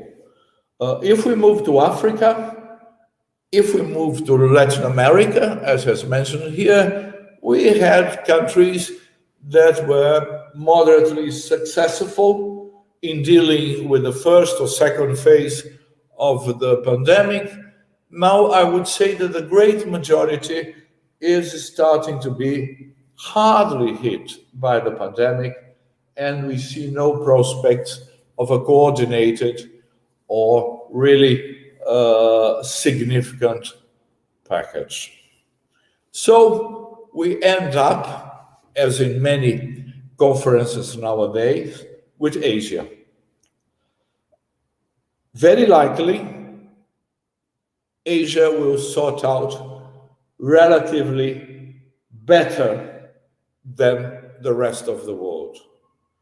And so, very likely, dependence on Asia will increase. Asia as a buyer will become even more important. And of course, we will have the US in second place, but with excuses to the new administration, America won't be exactly back. And the prospects are grayish. Second line, disruptive effects. Well, some people are starting to mention the depletion of stocks at the end of several production chains, be they of final goods, be they of intermediate goods. This is going to be a problem. It's starting to happen in the US, even in Asia, and in other countries. This means price increases. Also, ruptures in value chains are taking place in other points. Sometimes basic resources, basic inputs for value chains are missing. Sometimes there was a disruption somewhere in the middle of the value chain. So we have a problem here because we have to mend and rebuild several value chains. At the same time, there are gluts and jammings in the key transportation and logistic networks. Look at the network of the flow of containers around the globe. So that's funny because after the pandemic, we'll be living a kind of half schizophrenic situation in which we must care for immediate recovery needs, but at the same time, we must restore key value chains and connectivity system. Not always, but many times, these will be different objectives. And these two demands, pressing ones, need careful planning. But the narrative we hear from every government is a narrative, is a Keynesian rhetoric that, well, we are going to help everybody, we're going to generate jobs, and we are back to normal. No, for recovering the world economy, we need global and much more careful planning of the main economies. So we don't see any action, any significant move towards a support for recovering the world production mesh. And now I come back to the inflationary pressures. Because why did I set inflationary pressures? Because wages are not going to increase. So maybe, and there are people, you take Martin Wolf from the Financial Times, he says, well, there will be no inflation. Oh, little inflation. But if you have inflationary pressures and wages do not increase, who profits? The rich, the super rich. So the result of whatever recovery will take place is more inequality, is the super rich becoming super rich, and more inequality internal to the countries and among countries. And this is a very serious prospect. But let's add something else, the lack of solidarity. This pandemic showed that nobody cared for nobody. It was my country first and that's all. Look at the outrageous behavior, even of COVAX, which was half private, half public, in terms of delivering vaccines for the world. Countries shooting their foot because you only control the pandemic if everybody's safe. So we had an outrageous behavior, which means basically lack of solidarity, and this is going to continue. So what we're going to have is that, again, the recovery will be captured by big business with more inequality, more disruption, social disruption in the world.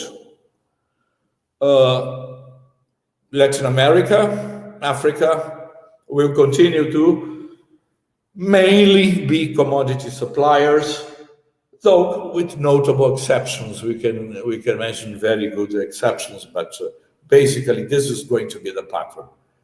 So nothing different, nothing really positive is to be expected. That's my view. And finally, because I'm over my time, the geopolitical context. What are we watching nowadays? A heightened US rivalry with China. The US is trying to engage the European Union, Japan, South Korea, ASEAN, India, all together against China, which I think is an unfortunate and debatable attitude. The president has been in Europe, and in the NATO meeting, NATO was discussed in the previous panel. He said, well, let's go, let's take NATO to Asia, let us fight in Asia for democracy. Well, he forgot that the Europeans don't want this. The spirit of NATO is a defensive force for Europe. So we are going to have a very confusing geopolitical environment. The US is starting to be a bit anxious to make this kind of alliance, and the Chinese answering in the Chinese way with a lot of patience, with a lot of moderation, which doesn't mean that they are angels and the US are devils. They are the same, actually, and they want eventually the same thing. But disruption, unfortunately, this is something I've just published a book, which is, sorry for the propaganda, which is going to come up by the end of summer in Europe. And one of the scenarios was the separation, the progressive split between the US and China. And I'm afraid that this is what's going to take place. So there won't be a split soon after the pandemic is under control. But progressively, productive nexuses will separate themselves. So this will add a further problem to those I've mentioned before. And the rearrangement of these productive nexuses, of course, will follow the interest and the logic of the poles, of the focus, which not necessarily will be in the interest of the other countries. So we have this further complication. So my answer to the questions of the panel are divided into these three areas. And as I said, I see with relative pessimism what is going to happen. More inequality, keeping this outrageous lack of solidarity. Africa and Latin America's fate broadly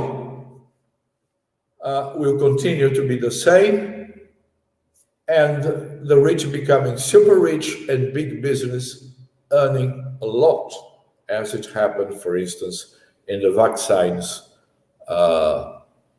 problem. Thank you very much. Thank you very much, Renato. Although a very bleak picture, was very enlightening in the sense that you managed to touch upon in several issues that were very keen to our panel. For instance, the relationship between economic recovery packages and the investment infrastructure, and of course, global value chains, which is a subject that I would like to come back in the Q&A. So without further delay, I'll hand over the floor to Otaviano Canuto, who is a senior fellow at the Policy Center for the New South, non-resident senior fellow at the Brookings Institution, professor and lecturer of the International Affairs at the Elliott School of International Affairs, at George Washington University, and have had a huge role, prominent role in institutions like World Bank, IMF, and IDB. So, Otaviano, please give us some better news.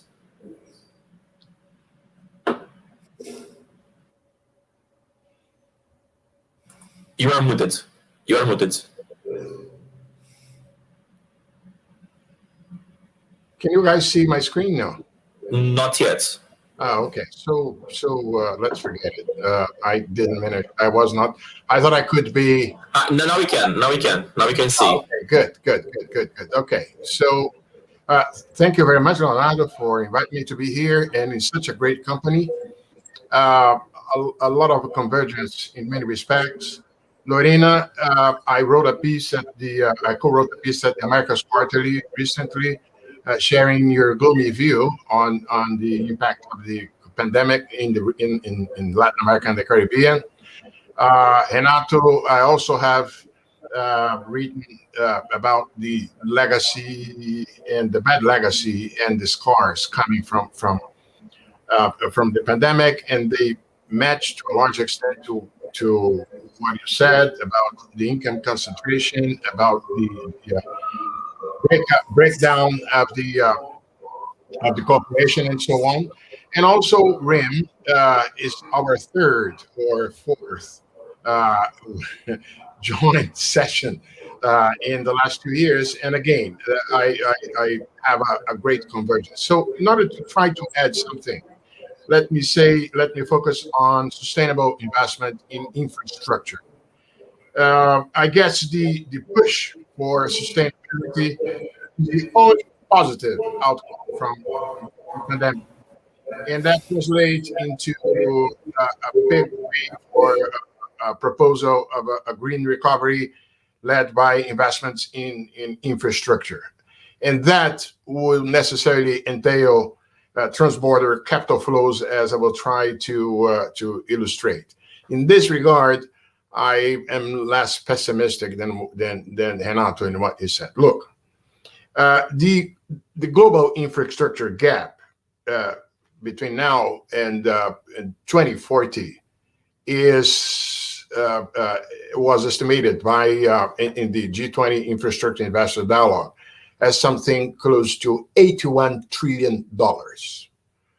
And particularly in the case of emerging markets, as you can see in this chart, and also work done by my former World Bank colleagues, and estimate that the annual infrastructure investment for the emerging markets and developing economies to reach the Sustainable Development Goals should be something around 4.5% of GDP. So that's a big call in these sectors, as you can see there. But the problem, and this is also another estimate, in this case from McKinsey Global Institute, on how the needs at the margin from now until 2030 are increasingly on the side of emerging markets as compared to the infrastructure spending from 2000 to 2015. Now, and the problem is, this has been mentioned, that one of the bad legacies, one of the scars left by the pandemic will be the sharp buildup in government debt across the globe. And this chart compares the mature markets with the emerging markets, but the limits on fiscal package on emerging markets stemmed from their lower ability to move up in their fiscal package without confronting with the financial conditions, but still the legacy is relatively higher because of the cost of debt higher in the case of emerging markets. And so this limit the fiscal space for infrastructure investment. And one can note this on the rising interest rate expenses in emerging markets in general. So the question is that, what can we do in that regard? And there is only one way, which is to have larger engagement by private investors in infrastructure. And indeed, that private investment sorely needed, while governments have less fiscal space to invest in infrastructure. It makes the private capital vital to addressing the financing gap. Not entirely, but definitely having a contribution. Particularly because, over the past 15 years, as you can see in this chart refers to the US, and I will get there why I'm putting the US here, as it could be the case of other advanced economies. You have had this, there is a natural matching between, on the one hand, the long maturity profiles of institutional investors' assets, right? Such as pension funds and so on, which align reasonably well with the payout schedules of infrastructure assets. And this is shown in this increasing tilt of asset allocations towards alternative investments in infrastructure, both in the US, as I depicted in this chart, but also elsewhere. And the reason for this, and there is a strong reason for this trend of declining long-term real interest rates in the world, and not by chance, I'm putting here not only the US case, but also calling attention to the fact that this applies even to 30-year mortgage rates in the US, but also using a compound of countries. The world real interest rate also has been declining. So you have this, it's not a paradox, but on the one hand, you have dire needs of long-term infrastructure investments, particularly in the case of emerging markets and developing economies.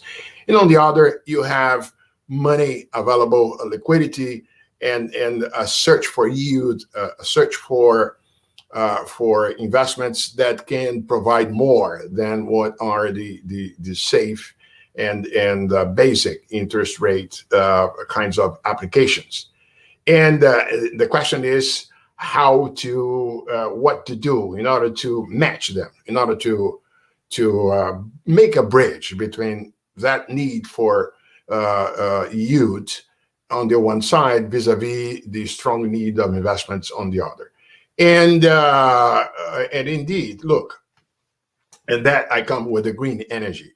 This is a recent research showing how the fund managers are increasingly seeing the energy decarbonization as a key driver of private infrastructure investment. As I said at the beginning, the push for sustainability is maybe the only positive thing coming out of the pandemic. And this is increasingly coming to the fore. On the other hand, as I said, the private infrastructure investments in primary markets has not been up to where it could be. Now, and why is that? And then I'm running up to my end. Infrastructure investments are complex, and they comprise a value chain with very different types of risks, regarding which not necessarily the private agents feel comfortable in dealing with. So first and foremost, we need, as Rim highlighted quite well, transparency, and we also need some sort of harmonization of regulations. We need some sort of homogeneity of standards, so as to make really possible the development of infrastructure as an asset class.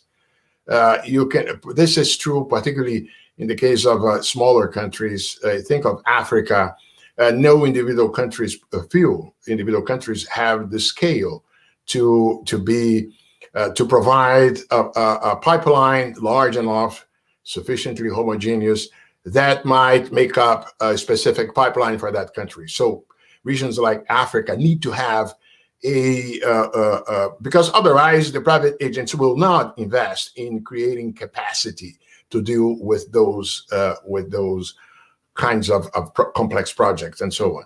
And also, it's a call that I myself, like many, have been making for a long time, which is the need to have development banks, multilateral development banks, national development banks, moving their focus instead of financing the whole thing.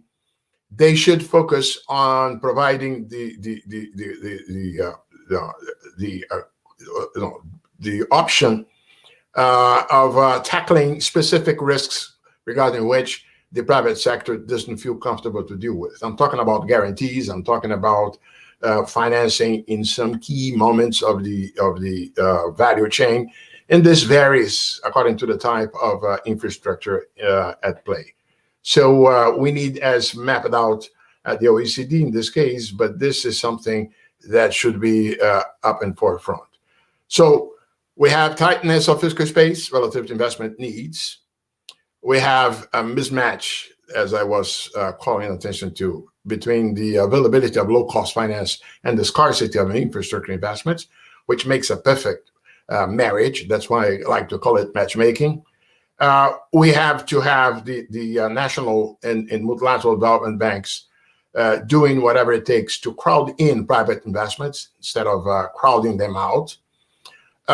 We have, and that would lead to those institutions focusing on those risks along project stage, where there is a mismatch between the private willingness and ability to deal with, so as to give them comfort and help the whole thing, the whole building to be built up. And that includes, in order to make it feasible, deal with the heterogeneity of project standards. That's one of the difficulties, the most complex obstacles faced by this program, and also deal with the homogenized regulatory frameworks in order to have the pipelines that will really make infrastructure investments in emerging and developing economies an asset class. And obviously, seizing the opportunity to build green infrastructure investments as special pipelines. So this is, I take the chance to make a propaganda of my recent book, recently launched. And there are chapters there on the relationship between finance and infrastructure and the private sector, as well as the topics on the evolution of the long-term real interest rates. And also, this is a note that the Policy Center produced with our Italian counterparts last year. And this year, we are doing another one for the ongoing T20 grouping. Okay, thank you very much. Thank you very much, Ottaviano. I think we're closing because it's a better view about what we are up to. I'm going to move forward to the Q&A. We have two questions here related to US somehow. I read the honors from CDOB questions, and I'll put up the second one on top of it because they are very similar.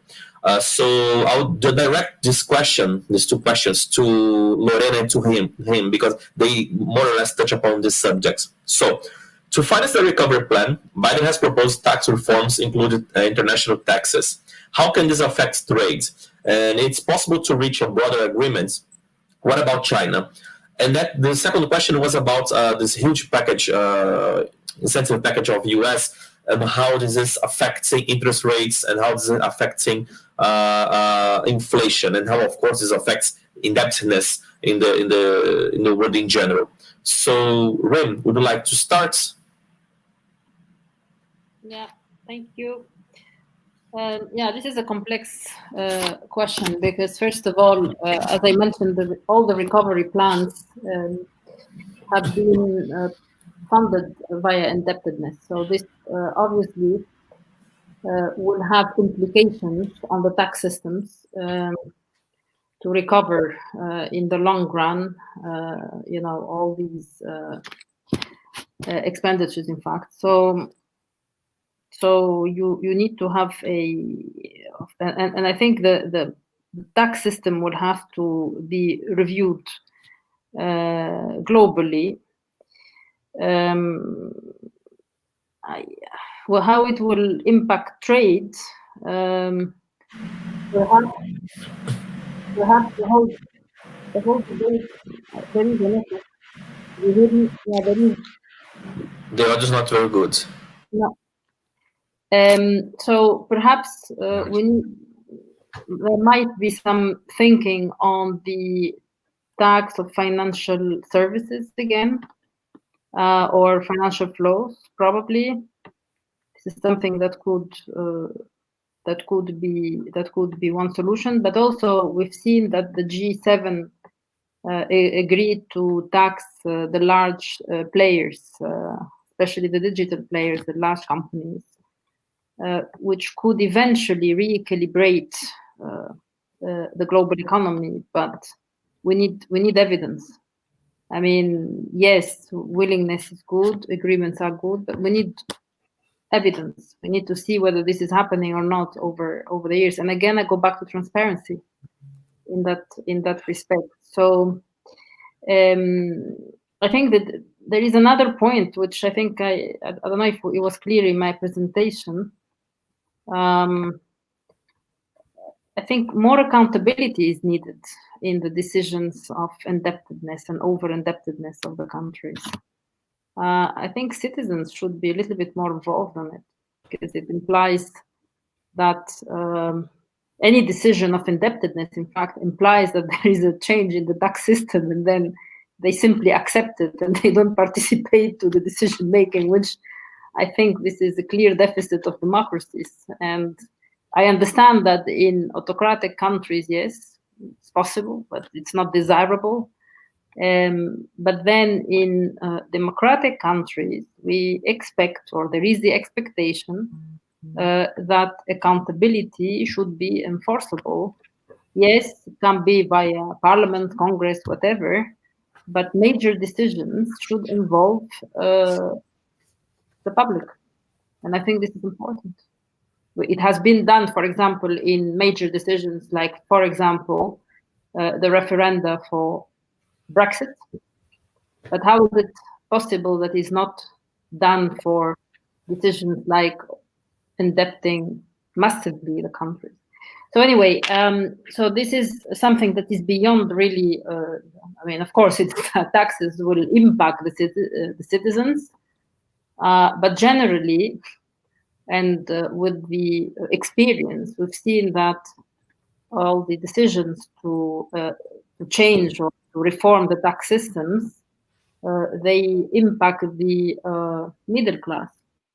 Nowadays, I assume, and in line with previous speakers, we are going to see much more poverty. Actually, poverty globally has increased, specifically in the, the low and middle income countries. So the middle class will shrink. So what does this mean in practice? How are they going to collect the taxes? Are they going to eventually do some, maybe they need to spend more via subsidies, because at a point in time you might need more subsidies. Thank you. I'm stopped. Great. I think we have two fingers to address this issue. So, Professor Renato, you go first, and then Professor Ottaviano. But Lorena.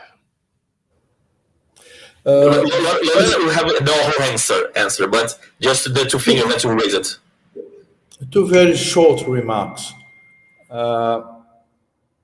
First one, regarding one word, which relates to the question you mentioned, and also relates, if I can tease my dear Ottaviano, to one of the wishful thinkings that he presented, which is harmonization. So, Anna, asks us, is it possible to have a harmonized decision on international taxes? Dear Ottaviano says, well, and he recognized that this is difficult. We need to harmonize investment rules. My point, impossible. At this moment, impossible. That's why my third point was the geopolitical context. With this geopolitical context, the best we could achieve would be something nearly imposed by the US on the Western world and something imposed by China in its surroundings. Harmonization, even so, that's very difficult. Look at the meeting of the 7 decadent masters of the world, the G7. They talked about tax havens. Let us abolish them. Bermuda has no army. Said, no. We are the home of the main insurers outside London, and I haven't heard what you said. That's nonsense. So for harmonizing things about tax haven, it's impossible. About international tax in general, about investment rules, no way. Second point, green investment. I'm not against green investment, and I think, drawing on Ottaviano's presentation, that some match that you showed very well between the availability of money and the needs, some match will take place, captured mostly by big business. But that's not the point. The point is that green investment, and that's funny, why even the economist, that's not exactly in the line of the economist, has pointed out this green investment opens a lot of physical bottlenecks which haven't been studied.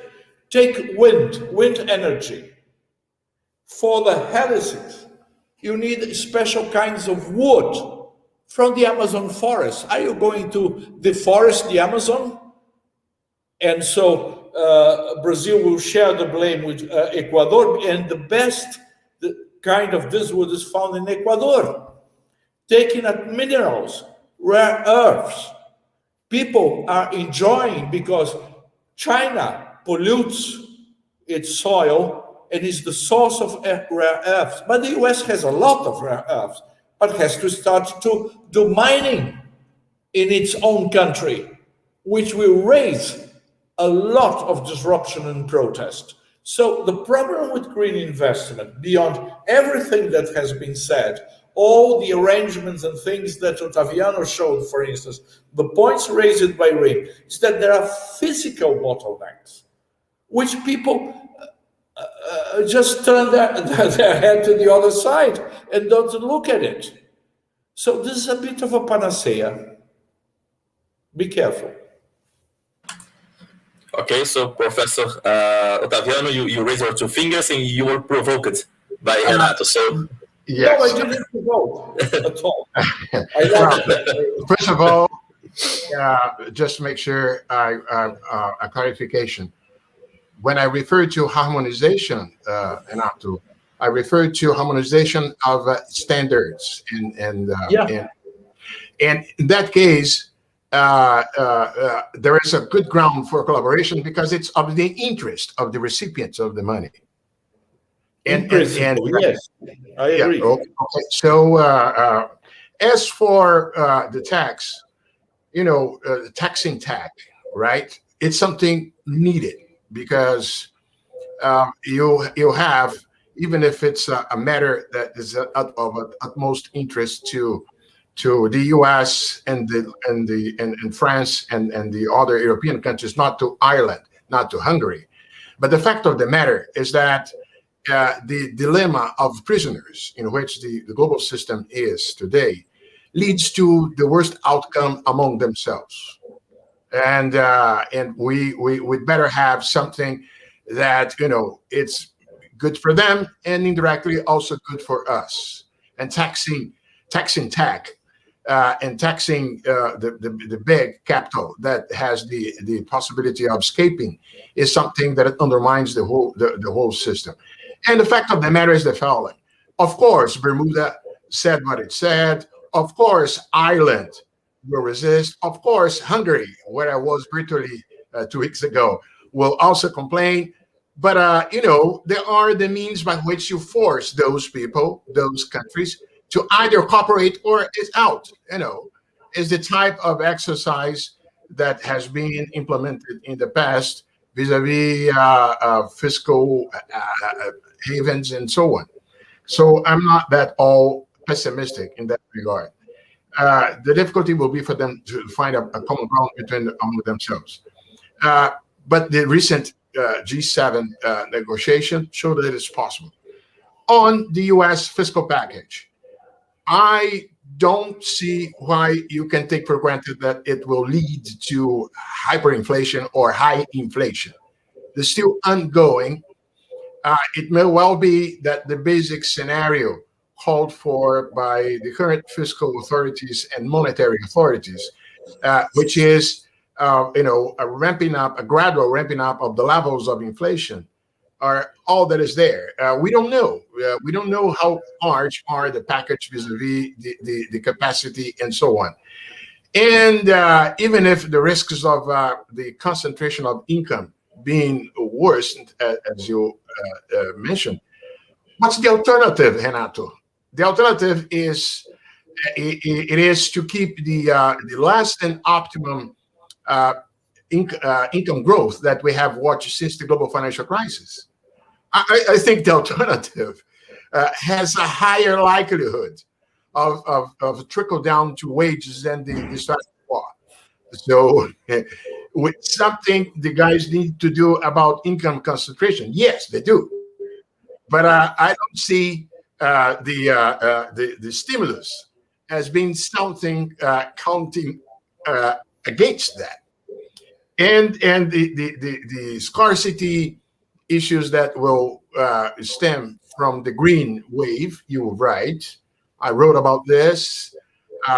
If there is a place, an area where there is a likelihood of we watching some sort of a super cycle of commodities, it is there. It's in metals. It is in copper. It is in rare earth. It is in platinum and so on. Less so, hopefully, on oil. Oil is to be phased out.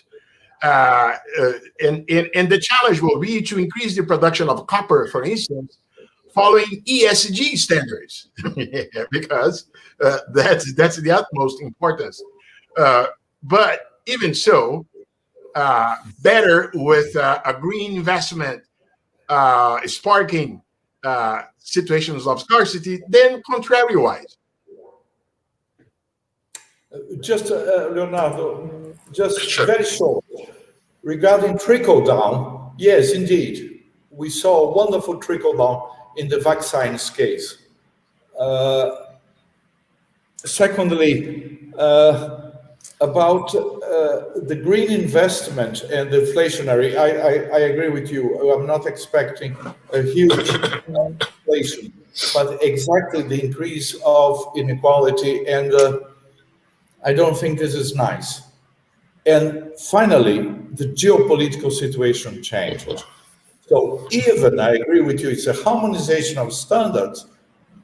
It's very difficult. I think the G7 was a half failure. Maybe your evaluation is different, but it was a half failure. And there is no guarantee of a follow-up of the few decisions they took.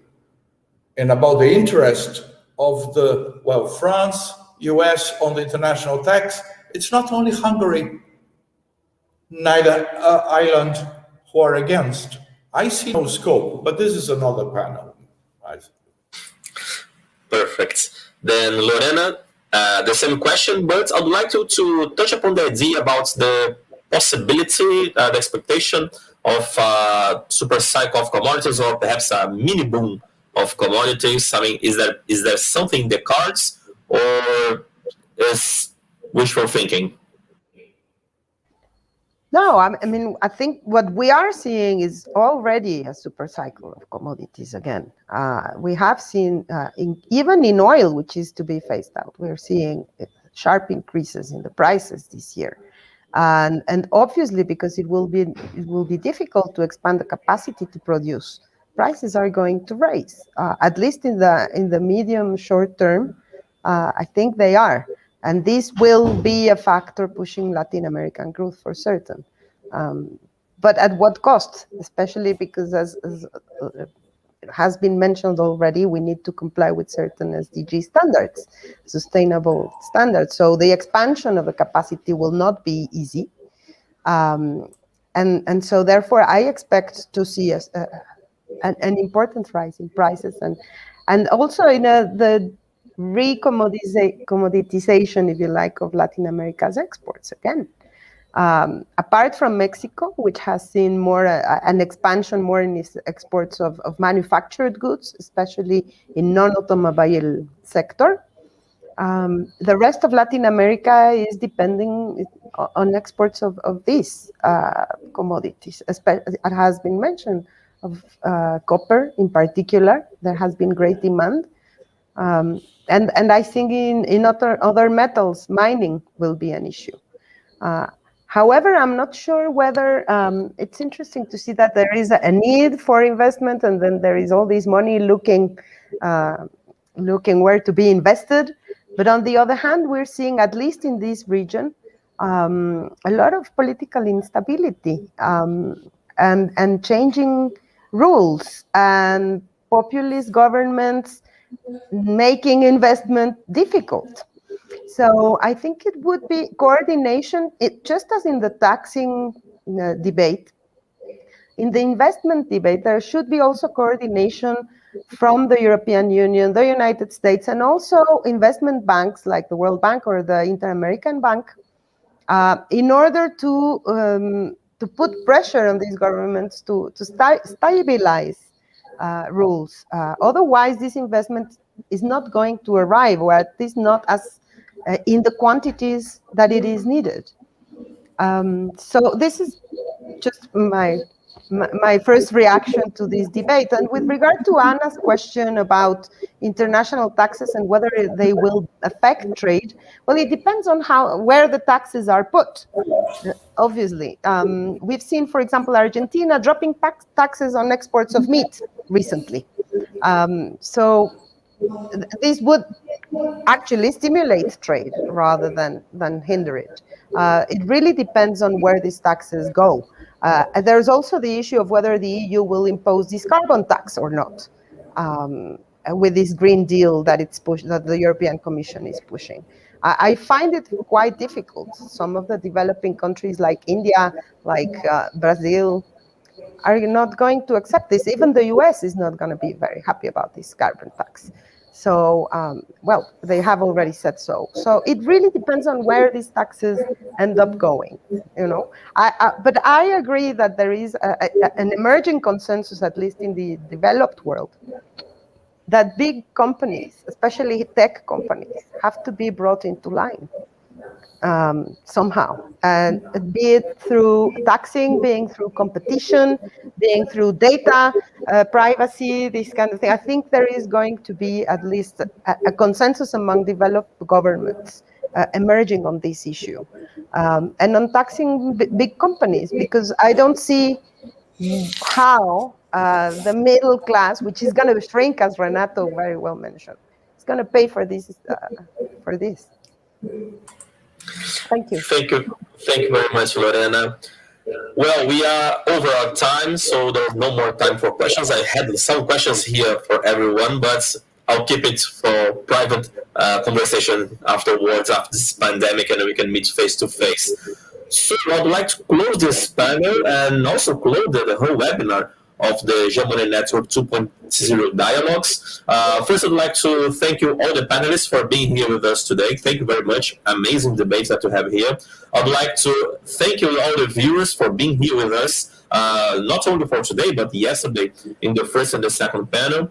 I'd like to extend my thanks to CDOB for hosting us in this initiative, EU-LAC Foundation for being a partner in this specific initiative, and we'll have more initiatives, more partnerships in the future. We will place them in our Jean Monnet Network websites. And thank you all the other members of the network for being helping us in being part of the webinars, being publishing papers and expanding the debates on the Atlantic Basin initiatives and partnerships. So thank you very much, everybody, and see you in the next event. Bye-bye. Bye.